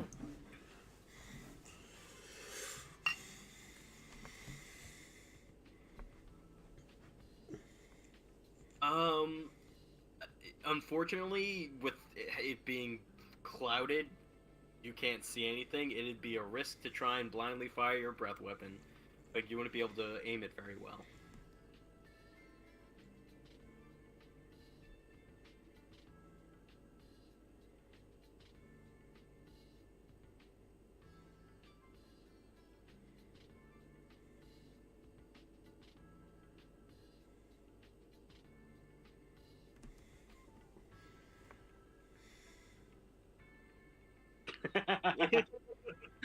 You sort of race over it, like, you can reach out, and you feel fur as you reach out between the bars and you touch Cody. You feel the back of him, and you hear on the other side of him fighting, like he's, like, growling at something on the other side. Cody, kill.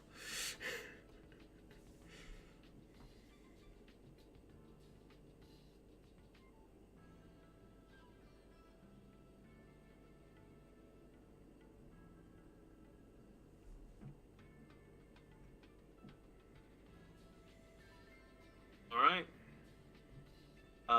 Give me an animal handling check. Because Cody does not want to run. So... What would you... Yeah, give me an animal handling check. That's enough. Cody sort of...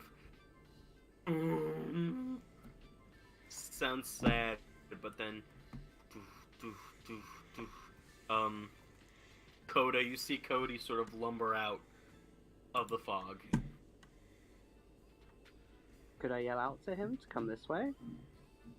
Sure, and at that point, with what he has left, he can sort of, like, divert this way a little bit more, get to there. That's basically a free action, Kesef. You still have action, bonus action. You use a little bit of movement. Time for Kesef to use that innate dragonborn strength to just rip this cage apart. I mean, what?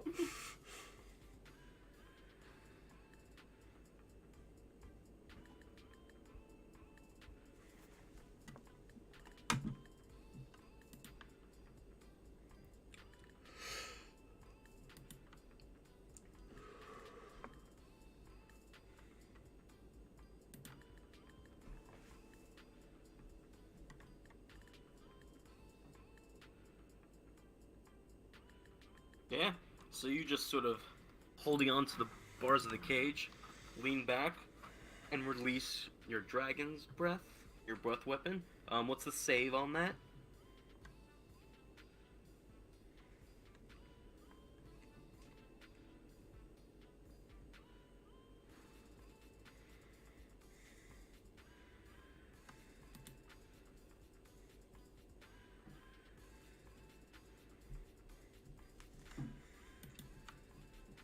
Constitution 12, alright.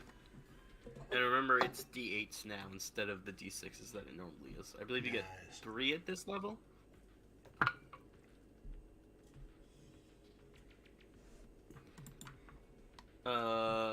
Unfortunately, that is a success from the Drake, so it does take half damage. But yeah, roll 3 d8s of cold damage.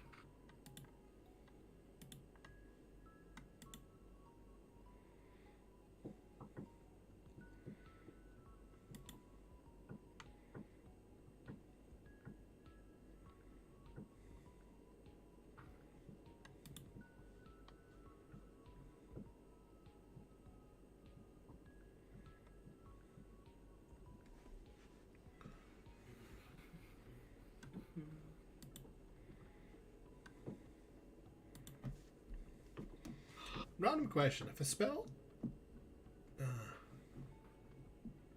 Yep. So yeah. So you get 3, but remember you got an upgrade from winning the battle royale, so it's 3d8 instead of 3d6. Oh. Random question. If a spell doesn't specify that it needs line of sight... Then depending on the spell, it normally wouldn't. Because I'm thinking... I'm looking at Scorching Ray, and it just says you create 3 areas of fire and hurl them at targets within range. Whereas Chromatic Orb says you hurl a forged gem or sphere of energy at a creature that you can see within range. Yeah, if in I range. think one's more precise than the others. Yeah.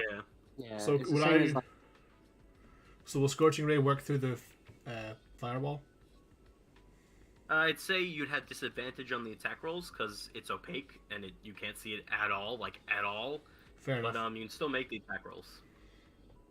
Okay. Meanwhile, something like Chromatic Orb, you wouldn't even be able to make an attack roll. 'Cause Yeah. You have to see the creature. Alright, so 15. So it takes 7 points of ice damage. You hear the Drake growl in anger. I heard you. And anything else in your turn, Kesef? You technically still have a bonus action. I don't know if there's anything. Unfortunately, you can't even see the Drake, so I'm not sure how helpful that'll be. But is there anything you can do that I'm unaware of?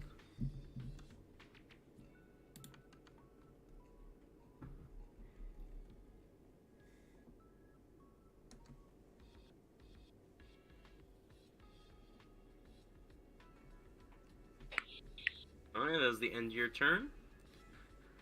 Cody already had his turn to get out. It is the Drake's turn. I'm gonna make an intelligence. No, that is terrible. The Drake, angered by being injured by something it couldn't see, runs straight towards the cage and attempts to break it. Doing the hard work for us. Love that for it. One attack, it runs at the cage, definitely hits.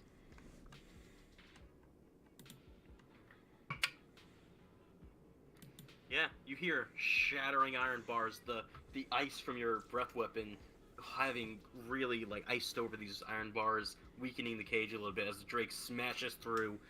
You feel some of the like broken pieces of iron like hit you, not enough to hurt, but you sort of shield yourself and back up a little bit. As the Drake is going to take a second attack blindly at you, so it has disadvantage. Even with disadvantage, though, that's a 19 to hit, which I believe hits. So you take 9 points of bludgeoning damage as you feel this thing's tail whip around and slam into you in your side. You see the tail like come out briefly, smack into you, and then disappear back into the fog. Is Fog Cloud concentration? It is. And I need you to make a Constitution saving throw. The DC is 10. That is such a low DC. Well, it's 10 or half the damage. Okay, So like anything that does 13. less than 10 damage. 13. Fog Cloud stays up. And yeah, that is the end of the Drake's turn. It is now Zarakis' turn. You just hear woof, woof, woof, and you can roll the damage for the firewall again, because this Zarakis is blasting right through it and landing right here.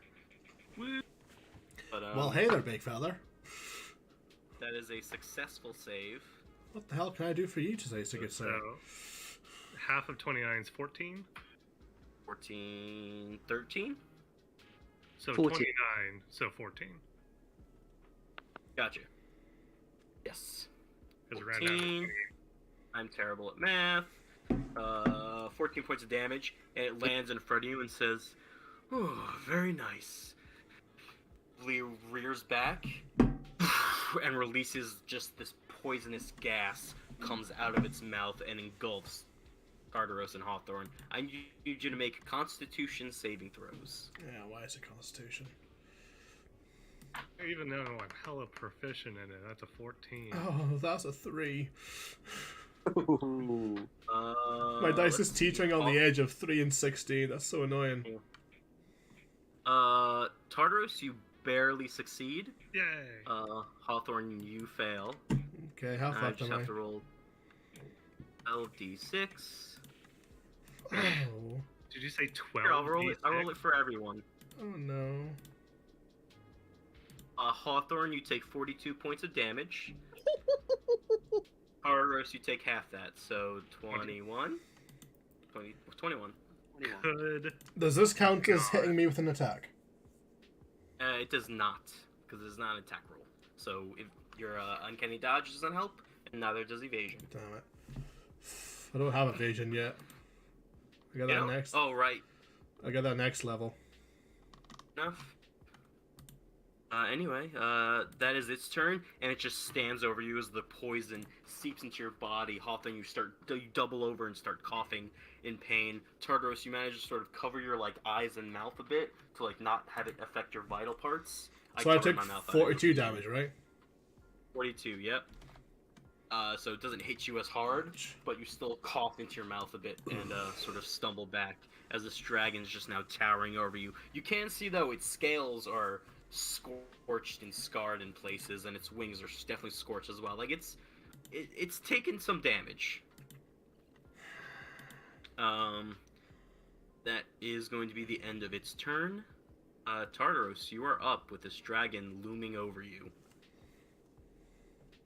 Alright.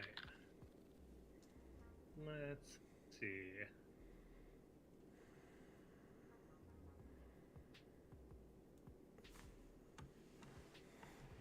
I need to just continue hitting it as hard as I possibly can. Because this thing is definitely not friendly.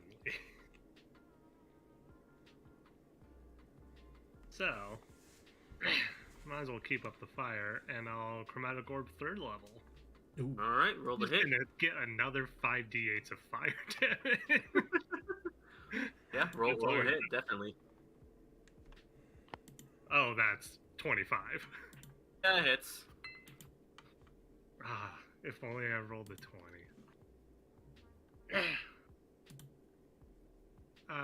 This time I am gonna roll, or re-roll the 2s, because 4, 8, and 7, so that's 12, 19 plus 2 more d8s.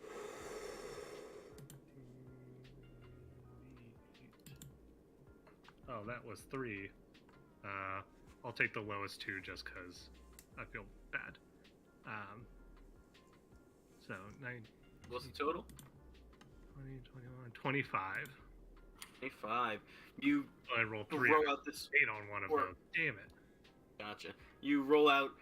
You throw out the orb of fire and it slams directly into the chest of its dragon, and it just rears back. You start to see the scales have cracked a bit, and there is blood seeping out from between them as it angrily just thrashes its head in its body and looks down at you.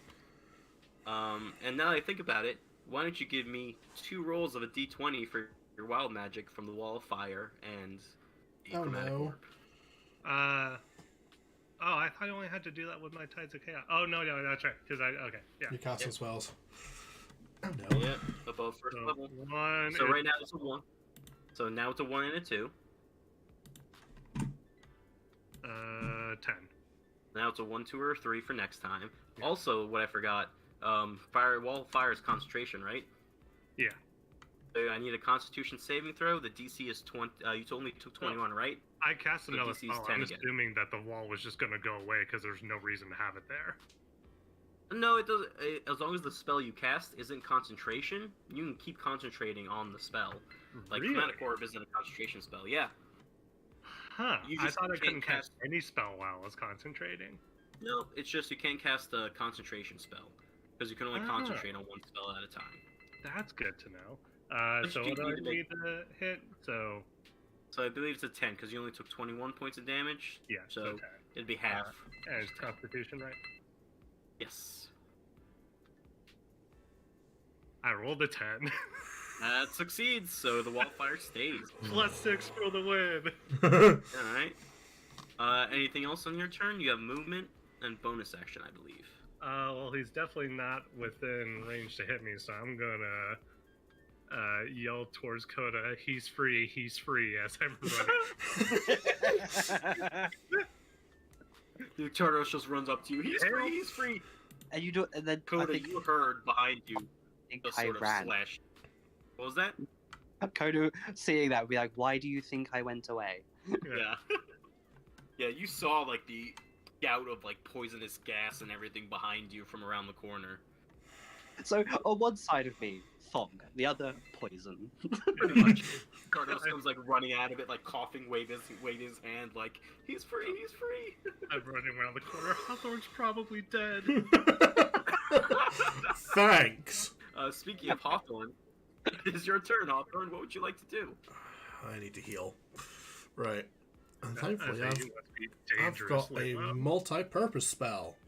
I'm gonna cast Wither and Bloom at 2nd level. Alright. Constitution saving Save. 4, beat a 14. Alright. That is only an 11. Alright, I'm casting Wither and Bloom. Invoke both death and life. 10-foot radius sphere centered on a point within range. I'm just going to pick a point between the pair of us. He makes a Constitution saving throw. He failed, so he takes 10 points of damage. Not a lot, but it's. I'm more doing this for a little bit of damage heal. is it? Maybe chip And necrotic. Gotcha. Cool. And I get to roll one of my hit dice Very nice. to heal. So how would I do that? Just roll a d8 or go to short rest? It'd just be a D8. Okay. I That's a believe you 7. just get I'll to roll take the- it. You get 7 back. Perfect. Cool. Alright. So you see the sort of this necrotic energy seeps into the cracks in the creature's skin and yank out, just like opens the wound more, and you see the energy then flies over towards you, and you sort of a few of your your throat clears up, the coughing stops a little bit, you feel a little bit of your vitality come back. Also, as a side note, any non-magical vegetation in the area just withers and dies as well. So any like plants Some and of the moss, Moss Yeah. on the rocks. it just starts the walls, rotting. sort of Any like little plants coming in through the withers up. cracks of the rocks, they just all just keel over and die. Alright. And if I run now, am I going to get hit with opportunity? You will. You are in range, yes. Right, I'm going to use a bonus action to take the bonus action cunning action to disengage and run like a fucker. 10, 15, 20, 25, 30. You can get about there. Help! I turn around. Hawthorne, you're alive. Somehow. You just hear a roar of anger behind you. Come get me, you But, scaly bitch! Coda, kill that thing. Speaking of, Coda, it's your turn. Random question. Well, it's not random question. Relevant question. You've been giving the dragon's name Zarakus. Yes. Does Koda know the dragon's name is Zarakus? Yeah, I believe it mentioned its name to you all When we first met it. When you first introduced itself, yeah. Okay, wonderful. I love to hear that. So, at this point, first of all, Koda will go over to Cody. Alright. So that's the movement Koda will take. 10, 15, 20, 25, 30. Easy enough. And we'll, like, check up on Cody, be like, what's happening? Like, what's going on? You see Cody just on the outside of the fog looking in, just growling. And you heard the shattering, you hear a thudding sound, and you can hear Kesef like, oh! Okay, so I know shit's going on in there, but I can't see shit. Okay. What I will do then is I will cast Rowlathim's Psychic Lance, because I can utter the creature's name, and if it's within 120 feet of me, it can be the target of the spell, even if I can't see it. Alright. Very What's the nice. save? It is Intelligence 15. Alright. Come on. Dragon dragons are fairly intelligent. That is a success with an 18. A failure would have been so much more beautiful, obviously. Well, because also if it fails, it becomes incapacitated for the turn. Very That- nice. Okay, so 76 halved. I'll just do D&D Beyond for that one. Sure. Ooh, good rolls. Thank you, D&D Beyond. 27, so 13 points of damage. 13 points of damage. Again, you just hear a roar that echoes throughout the cave of rage and pain and anger.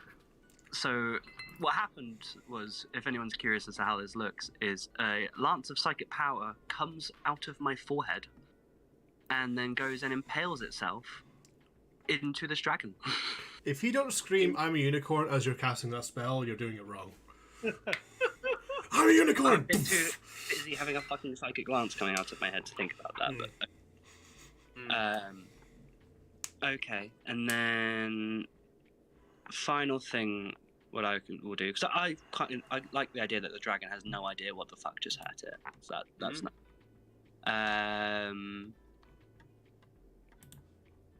What I would do, A, to distract the other Drake, and B, as a benefit, I will play on my lute to cast Bardic Inspiration on Kesef, because she's within 8 of me, yeah? True, and you don't have to see, right, for Bardic Inspiration? Just someone that can hear me. Easy enough. Kesef, you hear Coda playing. What are you playing? Hall of the Mountain King. Smoke and Guns by Nate Wants to Battle. Amazing. You hear Coda playing off in the distance, and you feel a little bolstered from it. Like, you know your friends are here. They're out there. But, so you have your Bardic Inspiration. I believe that is all you can do, Coda? Yeah, that is my turn done. Alright. Kesef, it is your turn. What would you like to do?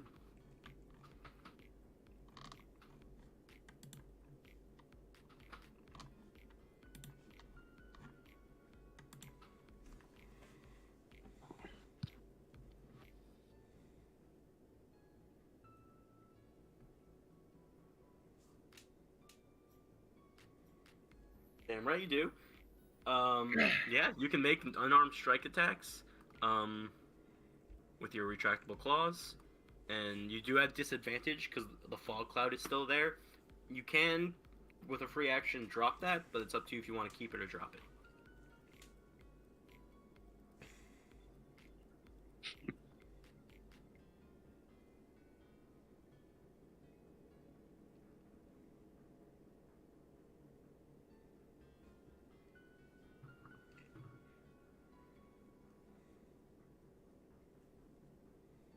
Oh boy.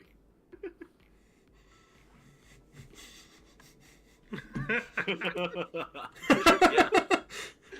Since the fog drops and she's standing there at the cage, just claws out, just like, Yeah. time to die. Yeah, so the fog goes away, And we can all see this, and right? yeah, Coda, you see. Yep, you all see. Well, Hawthorne, you can maybe just barely see it because you're still just kind of around over the corner. over Tartarus' head. Yeah. But Coda, you clearly see Kesef standing there, the gate smashed, the Drake in front of her, claws out, and yeah, you can make your 2 attacks with your retractable claws. Out of curiosity, was the Drake distracted by my playing in the end? Not quite, unfortunately. Nah.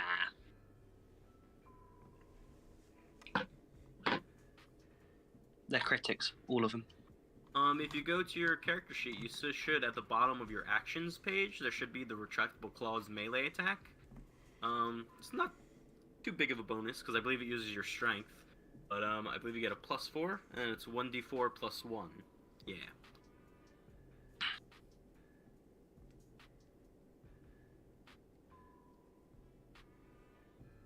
That hits the Drake, yeah, roll damage.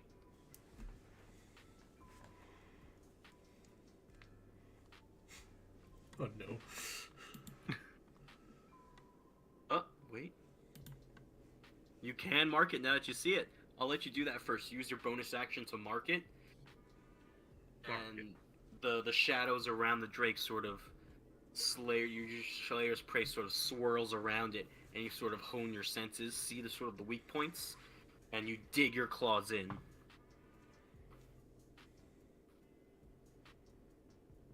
Okay, you roll 1d4 plus 1 plus 1d6.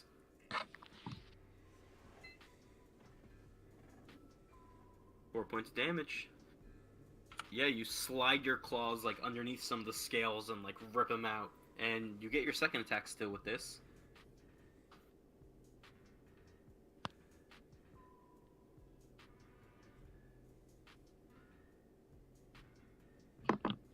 Yeah, that hits. No Slayer's Prey on this one though, so just the D4 plus 1. Yeah. Kesef's just clawing at this thing, ripping apart scales and stuff like that. Kesef, technically you have movement, but you're kind of like trapped in there by just the body of the Drake that takes up a whole doorway. So I believe that is the end of your turn, because you used action and bonus action. It is the Drake's turn now. It is going to take 2 attacks against you, Kesef. The first one, a bite attack. That's only a 13 to hit, which I don't believe hits you. And the tail attack is only a 12 to hit. So you manage to bring your claws up, push its snout down as it tries to bite you, and the tail, as it comes up, you just knock it back out of the way. And that is the end. I was watching. Jesus Christ. Alright. Here's the important roll. Does the dragon get its breath weapon back?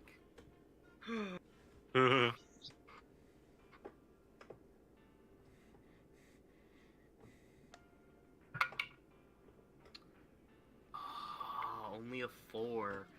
So it does not get its breath weapon back. Thank God. Oh, you wanted that.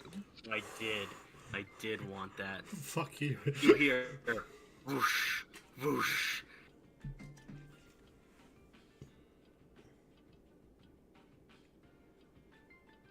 It flies right over your heads, well out of melee range, unfortunately. It's going to land there. That's about 30 feet. It is going to turn around to Tartaros and take 3 attacks on you. As a question, would Yes. I get an opportunity attack? No. It is. Oh, because it's too high. It stayed in your range, so it does land to attack you, but But it by stayed the in time your it range passed the whole me. time. Yeah. Damn. I So really it's going want to take- this damn warlock Tartarus, real quick. warcaster to come in handy. Tartarus, what's your AC? 10. Okay, cool. All right. First attack. The bite. No. That's a natural 20. Oh no. Oh. Ooh. Yeah, shield's not helping me there. Yeah. All right. Oh no. Oh no. You didn't roll. Jesus, I'm bad at math. I'm bad at math.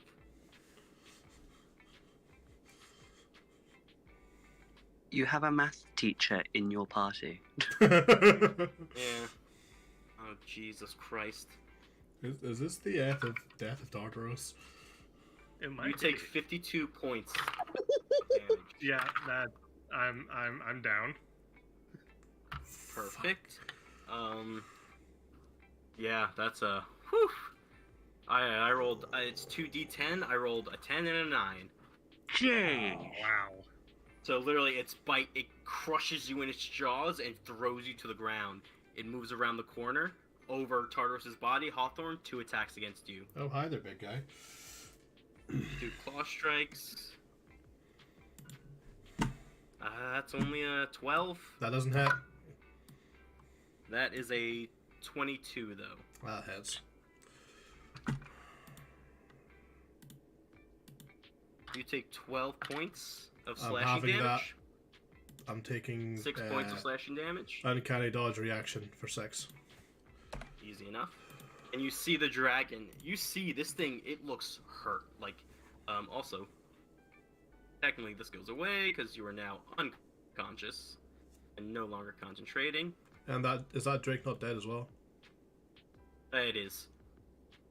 I just didn't delete it right away just because you guys technically couldn't see it up until this point. Fair. Now it can. Because reason.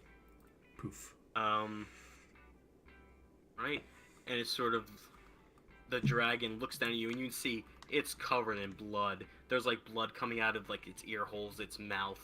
The fire's scorched its body. It looks very hurt, and it just looks down at you, Hawthorne, and says, "You will pay for this." And it starts to back up.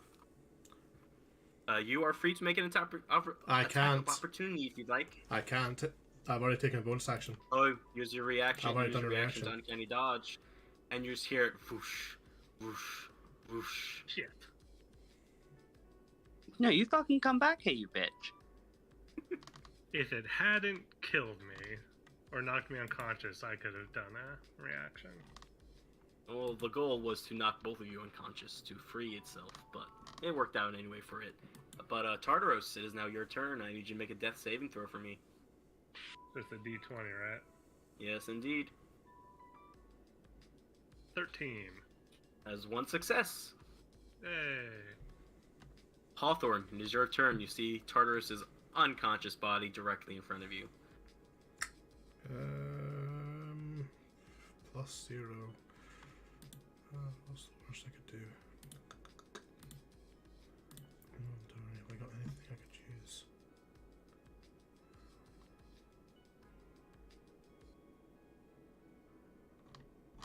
Trying to figure out if I've got anything that I could use to stabilize his wounds, but I don't have anything in my inventory.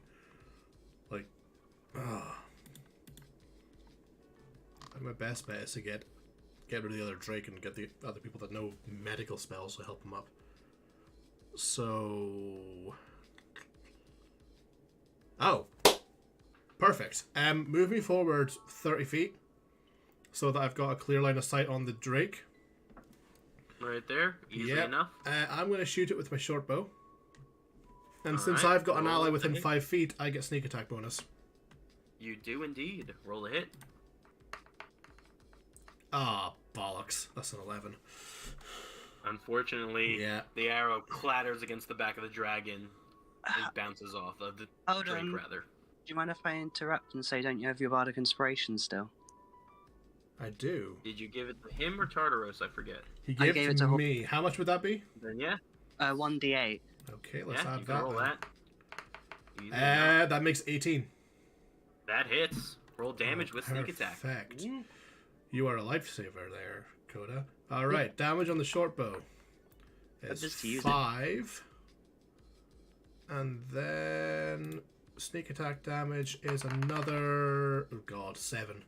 So 12 damage. That could have been better, but that's not too bad. So the arrow slams into the back of the Drake's neck, and it writhes in pain and turns and hisses in your direction before directing its attention back to Kesef. I did what I could. Anything else in your turn, Hawthorne? Wow, you rolled 2, 2, 2, 1. I really That did. sucks. It was so bad. You have there's bonus nothing action else. I don't have any other bonus actions. I can take cunning action to move back, or can't even make use of steady aim. Can't do 2-weapon fighting. I'm just gonna call it there. I'll do that. Alright, Coda, it is your turn. I feel like Coda would like look at the fact that Kesef doesn't have any weapons, but Tartaros is down, and we'll just be like, Tartaros, hang in there, buddy, you'll be fine. And we'll turn back to the creature, and we'll cast Dissonant Whispers at 3rd level. Alright, what's the save on that? Wisdom 15. Wisdom. That's a 9. It does not succeed. Wonderful. So it takes, oh, not bad, 14 points of damage. Very nice. It just, this psychic energy slams into its mind, and it just shakes its head from side to side. You see, again, like, blood start to, like, bleed from its eyes. Kesef, like, right in front of you. Blood starts falling from its eyes. And if possible, it has to move as far as its speed allows away from me, but it's already pretty much away from me, I guess. Yeah, I mean, it could keep going 5, 10, 15, 20, 25, 30, up in that direction. Yeah. Now Kesef can actually get out of the cell. Indeed. Alright, anything else on your turn? Use spells. I can't do spell as a bonus action. I think I will use my movement now because that thing's looking pretty beat up. I will move up first, and to deal with him and help him. You get right up to him. You see like several punctures in his shoulder, his chest, his legs, of just where the teeth went in. He's not looking great. Coda gets him like, how? But he's still like not. He's not dead. Nope, he's breathing. I think Coda would get to that. Be like, having seen the bite, it's like, how the fuck? I mean, it's not like they go through his body. They're just like puncture wounds on him. But he's definitely bleeding heavily. Okay, we'll dealing with that shortly. Indeed. All right, top of the round. Kesef, you're up.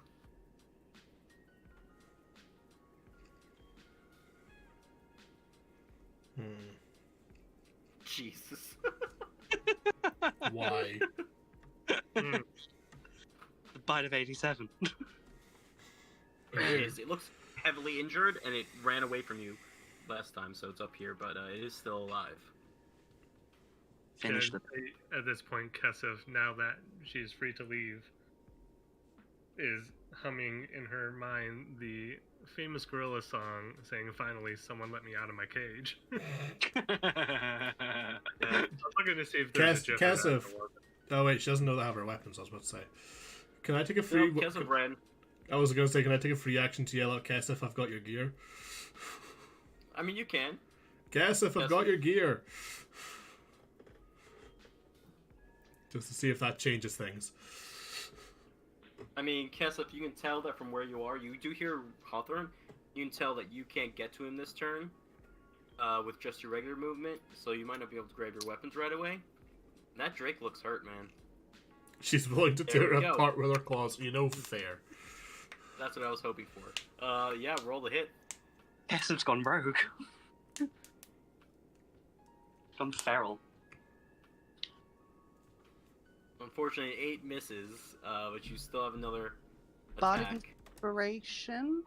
You do have your Bardic Inspiration that you can use. Oh. You can either use it on this one or save it for the next one. It's up to you. Never seems to remember That I could be a max of 16.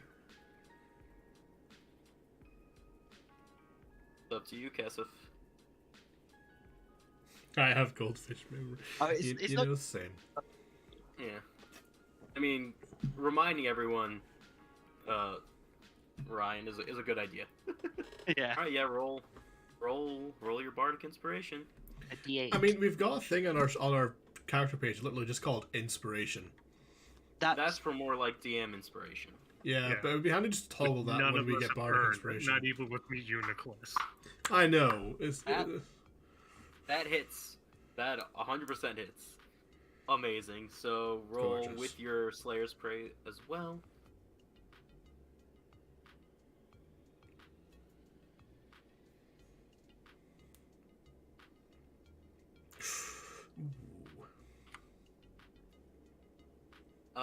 Kesef, I mean, how do you claw this thing down? Please. time for tickles. What the actual? Fuck. I have questions. I also need to borrow that.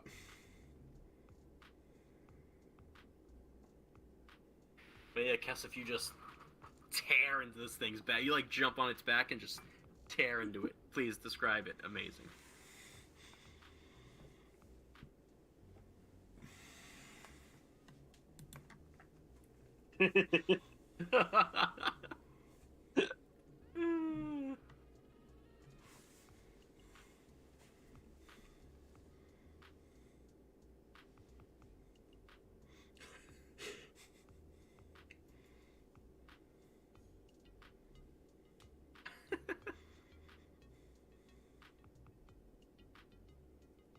Claw. There, claw.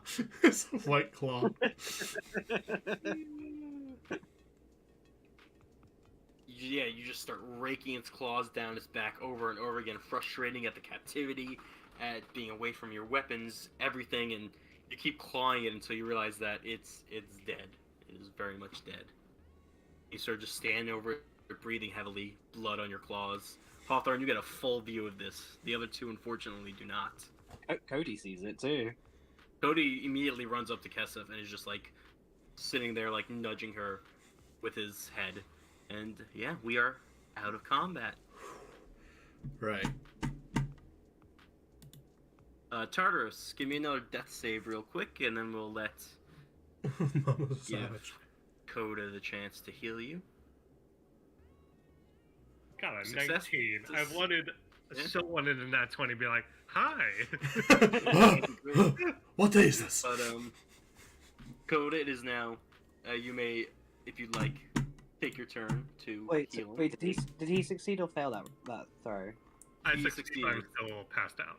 Yeah. Okay, a part of me wants to just like see if he comes around on his own, but just be like, I'll wait until he's like right at death's door to do it. But no, he'll cast Cure Wounds, and he will heal him for. Oh my god, that was a terrible roll. 8 points of eight. Oh. Health is health, baby. Yeah. Indeed. I mean, you feel the healing energies wash over you. The wounds start to seal up a little bit, and Tartaros, you come back to consciousness. 3d8s, and it was a 1, a 1, and a 2. Ouch. Oh my Ugh. god. While this is happening, I kind of stumble over to Kesef and kind of kneel down beside him and was like, you good, friend?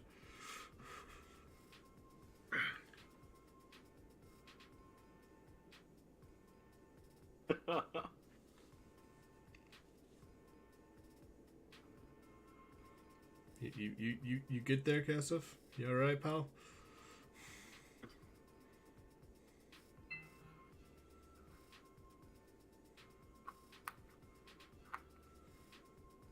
I'm fine.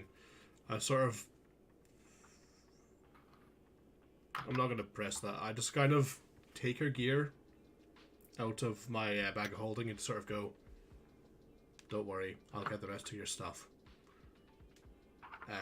I call over to Coda, just like, watch the cave entrance. On it. Time to loot a dragon horde. I knew you. Indeed. Don't worry, guys. I'm not going to take everything. I'm going to go through it, get all the magical items, bring it all over. We each get our own fair pick. Whatever Yeah, survived. I'm also going to shovel as much gold as possible into the bag of holding, and we'll split it up 25% each. How kind of you. I will say, so as you get over there, Most of, it was, start off. What was that? most of it was hit by fire. I'm well aware of this. Multiple times. Yeah. Multiple That's why I times. said I'm going to shovel what survived into the bag of holding. Indeed. So there is a lot of melted gold. Fortunately, magic items tend to be resistant to damage like that. Right. But give me an investigation check real quick, just to see Okay. what you can get into. I was almost in that 20. That's a 13. Damn it. Okay. You go through, sorting aside like lumps of gold and stuff like that. It just melted, running gold. You managed to find, as far as gold, let's say you find 5 platinum pieces, Okay. and overall about like 1,000 gold. Is that including the 2 platinum? No, that's separate. Right. Let me just go ahead and do that.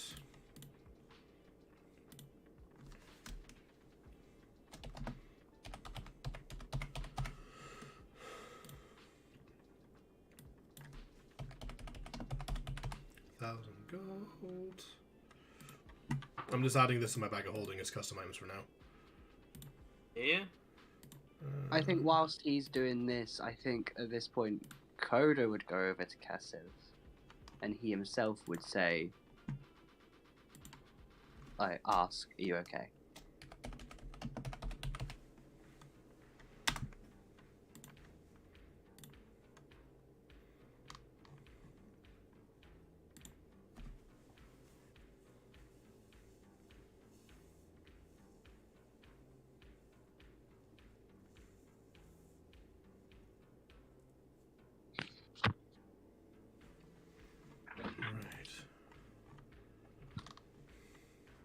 I think with that, I think Coda might.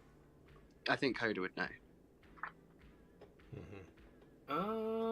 What could I do? Like, your- or I think you're looking for it, right? So you can do like an active insight check. While this is going on, can we ascertain whether Kesef's magical item survived? 7. Yes. What's your insight? 7. Kesef, you can roll a deception check for me. Yeah, roll deception check. I mean, she seems injured, a little upset, but overall she seems fine. Coda. I'll have to accept that. Alright. But as far as everything in the pile goes, magic items, you do find the sickle and the key. Unfortunately, it looks like that potion of growth that Kesef has cracked and spilled everywhere. Right. And is no longer available. So Kesef, Okay. if you can remove that from your inventory. Yeah, unfortunately, no giant Tartarus. Do I find any But, new magical items? You do. You find a few things. The first thing you find, sitting sort of in the center of this sort of pile, is a beautiful looking bow, long bow. You see the tips of the bow are shaped like dragon's wings, and you see the string is like made of just this like smooth, silky, like green shade material. I sort of gently pick it up and just go, Tartaros will love this. I'm so glad we had the same joke in mind.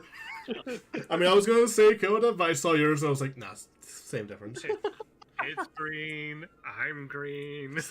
Right, so I put that with Kesef's items. Yep. You find a what looks like basically like a drinking horn, basically. Like it looks like it was carved from the horn of some creature. Interesting. Appears to be empty at the moment, but yeah, it's just this interesting drinking horn Okay. that appears to be magical, seeing as it survived the blast of fire. So, and finally you. I was just gonna say I set that down to one side. And finally, you find a beautiful set of chain shirt, basically. You can see it's made. It looks like it's made of. It's a very fine make. Give me a history check real quick. History. Oh, that's initiative. Ignore me. That was the wrong button. That's what I wanted. Oh, even better. 22. 22. You can tell that this is just light material, very nice. It is a set of elven chain. Interesting. Easy to move in. You know, requires no proficiency to use. Gives you a +1 bonus to your AC. So this is a set of elven chain. I wonder who this would be good for. Is there anything else? That is it, unfortunately. Would it be okay for me to go over, because obviously these items are magical, could I use Detect Magic to determine, like, because I can learn the school of magic and potentially what, I wouldn't be able to know, like, the details, but what kind of magic each of those things is. And you'd probably be able to find any magic items I missed. Yeah, with the bow and that drinking horn, you don't know what, we're assuming they're magical, but we don't know what kind of magic, is what I'm saying. Yeah, you can detect magic. The bow is evocation, and the drinking horn is conjuration. Okay. And you can tell both of them require attunement. Yeah. Nothing else, Okay. no? Nothing else. No, even with the detect magic, you sense no other magical items from that pile of gold. Fair enough. Oh, well, good haul. Alright. Alright. So you all sort of gather back together. So I kind of... Yeah. I put down the bow, the drinking horn, the chain shirt, and the 5 platinum, because I feel that's a worthy 4th item. Because obviously there's 3 magic items, 4 of us. I think it's fair that whoever doesn't get the magic item gets the 5 platinum. Okay, well, Makes sense. I feel like the bow's an easy decision out of the 4 of us. Yeah. So Kesef So- gets the fancy schmancy dragon bow. I would imagine the drinking horn is an obvious choice too. For who? You. You want me to have the drinking horn? I mean, it feels like it makes the most sense, doesn't it? Fair. I mean, I don't need the money, so yeah, it works for me. Like, No one drinks It's as a- much as Hawthorne. You know, fair enough. Cool. it's a drinking. Like, it makes sense. Y'all want a drunk bagpiper? Sure, sounds like a plan. Well, I'm we're just- we're assuming that it makes alcohol. We don't know yet. I'm not saying I want it. I'm saying it makes sense. Doesn't mean I want it. Do you want it? I don't want the drinking horn. Ah, fair enough. So then Tartaros, do you want the drinking horn? Nah. Fair enough. I'll take it then. Armor. Fair enough. Drinking horn's mine then. And then we have the armor and the 5 platinum. I just kind of sneak my way over, grab the armor, Are you okay with that, Coda? kind of recede into the shadow. I think Coda would look at the money, and actually, like, obviously he's not, because if Tartaros did that, that would leave the money, and Coda's not used to money, so I feel like he'd feel a bit overwhelmed looking at 5 platinum. That is, That's 50 gold. for Coda, that's so much. Keep in mind, you're also getting 250 gold that's currently sitting in my bag of holding. Yeah, like, again, this is money that Coda cannot even begin to fathom. Won the But damn lottery. I he's kind of thinking about. can I do an insight check to see if I can see that he's sort of staring at this money in bewilderment? Yeah, give me an insight check. Not hiding the fact. He's not Yeah, hiding. I mean, Yeah, he's not really. but at the same time, I rolled a No, he's- 4. Yeah, he's not hiding. Eh, He's not hiding it. You can tell. And yeah, Coda's thinking back to the street rats back home, and yeah, I think he'll more than happily take that money, and hopefully when we get back, So I kind of wander over as you pick it up and put a hand on your shoulder, just sort of like, in an actual serious, like, caring way, it's like, you deserve this, buddy. we need to kill that fucking dragon. That too. Alright, so everyone adds 250 gold. Yep. I assume Miss Hawthorne passes that out. Coda, you also add 5 platinum. Uh, Tartaros, Yay, you I'm can add a minted set again. of Elven Chain to your inventory.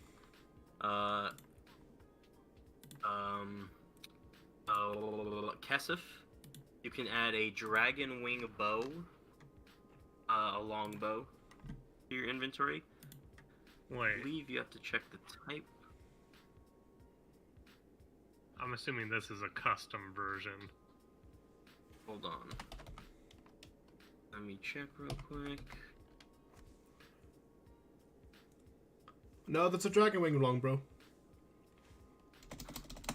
It'll be with the new source book. Yeah.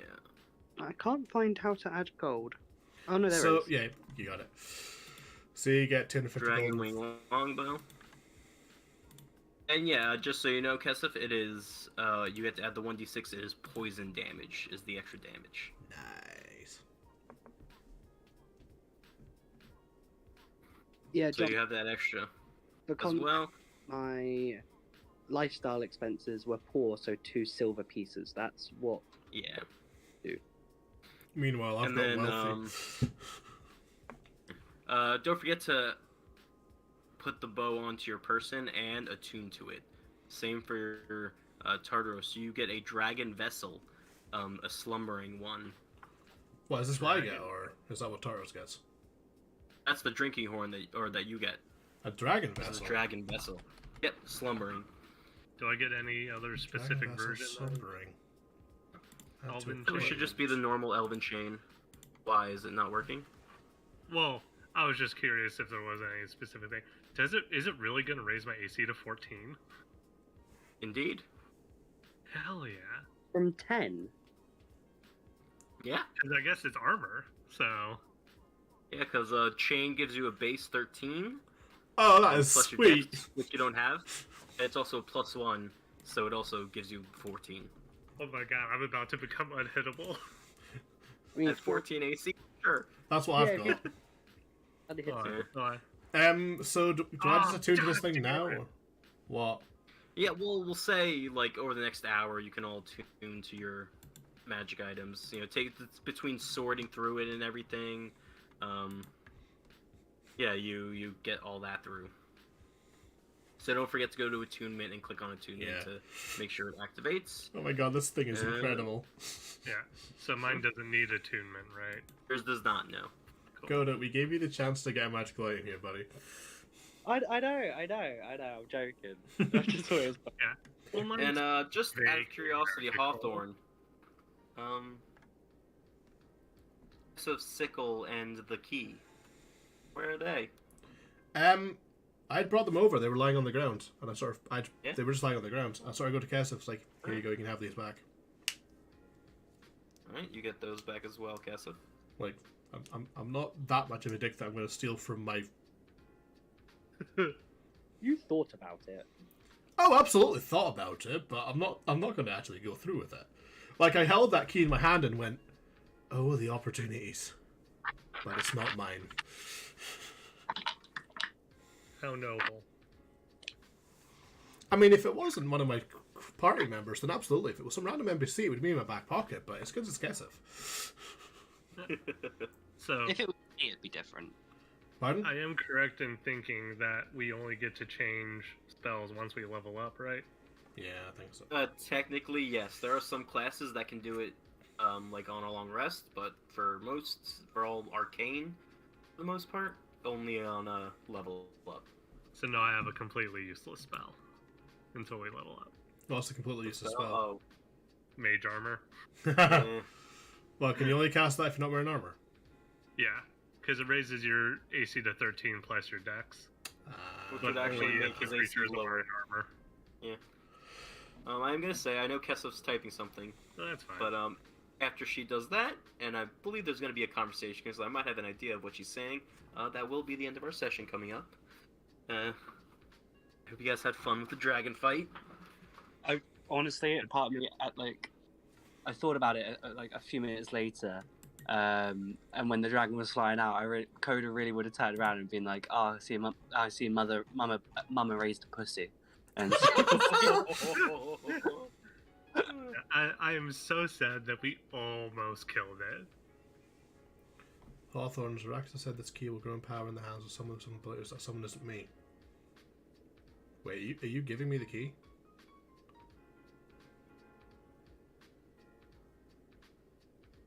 Ooh.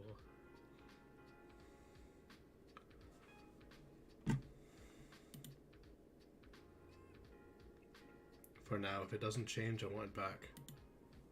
Fair enough. Alright.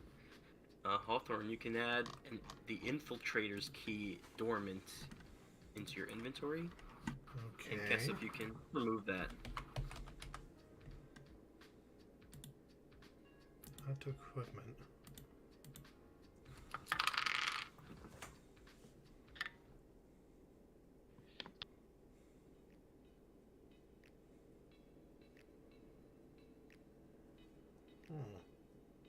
Interesting. I'll say, although now with this armor, I am still almost unhittable.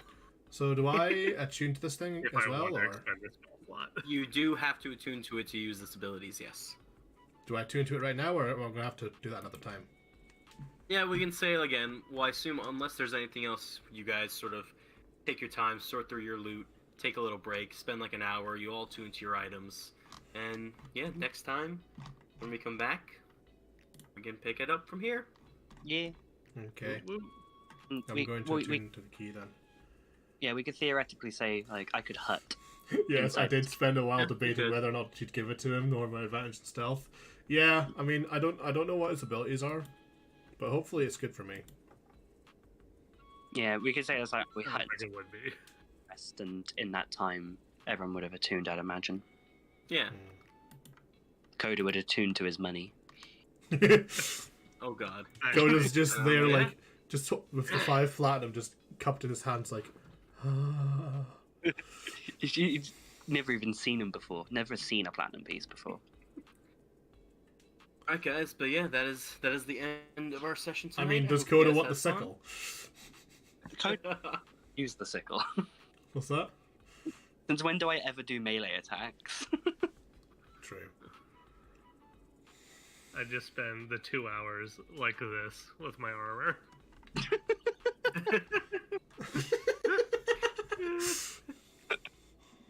That's great. We almost killed a dragon. A kid dragon, but a dragon. I mean, the last time I threw a dragon at someone, it took 7 players to take one down, so... Hey, we fucked that dragon. Oh, we really fucked that dragon up. Yeah, I love that we all just awoke to our inner pyrotechnics. Or pyromaniac. Yeah, with goddamn pyros. We've got to remember it is a young dragon. It is a young dragon. Oh, yeah. Indeed, it was. The thing Yeah. is, now it's out there, it's gonna be looking for revenge. Yeah, but it's Now beaten we're up gonna to need high do hell. it again. Just wanted to get it out of He's I mean, gonna- yeah, it's beating up to high hell for now, but you know, dragons can take long rests as well. Yeah, and he Not if also we he's find got- it first. What if he brings Mama? Yo, Mama Dragon, your son's being a little bitch. Raisin bear. Yeah, let's see how well that goes down. That'll be fine. What's the Yeah. worst that can happen? And a certain someone didn't share all of her info just yet. Oh. Oh, you got more? Are you willing to share that now, or are you going to hold on to that? Kesef asked some information. Talked to the dragon a bit before you guys showed up. Ooh. I kind of look at her, it's like, she needs a long nap. You know, fair. I think we all need a long nap. Yeah, I think we can come back to that next time. Sounds good. Butt hut. You've got a butt. You've got a butt hut. What? Butt hut. It's like the Pizza Hut after night. Pizza Hut after dark. Butt hut. Hey, Perfect. Hey, butt hut. booty. Alright. Fun. All right. Well, I'm gonna wrap up my stream. Sounds good. Was fun. Back in a wee bit. But yeah. Right. Well, that was fun. We got our asses properly handed to us, but we really gave that dragon a good going. Really annoyed we didn't actually get to kill it there. I wish I still had the opportunity. I wish I'd saved the opportunity attack. I could have gotten a kill. That's really annoying. Anyway, I'm gonna wrap up there. I'm just gonna end stream. I'm not gonna bother to rage because I am sleepy and I need sleep. Thank you to everyone that dropped in my stream today. I hope you all had fun watching us have shenanigans. I hope you all have a good day or evening or night or whatever it may be for you, and I will see you guys next time. Peace out.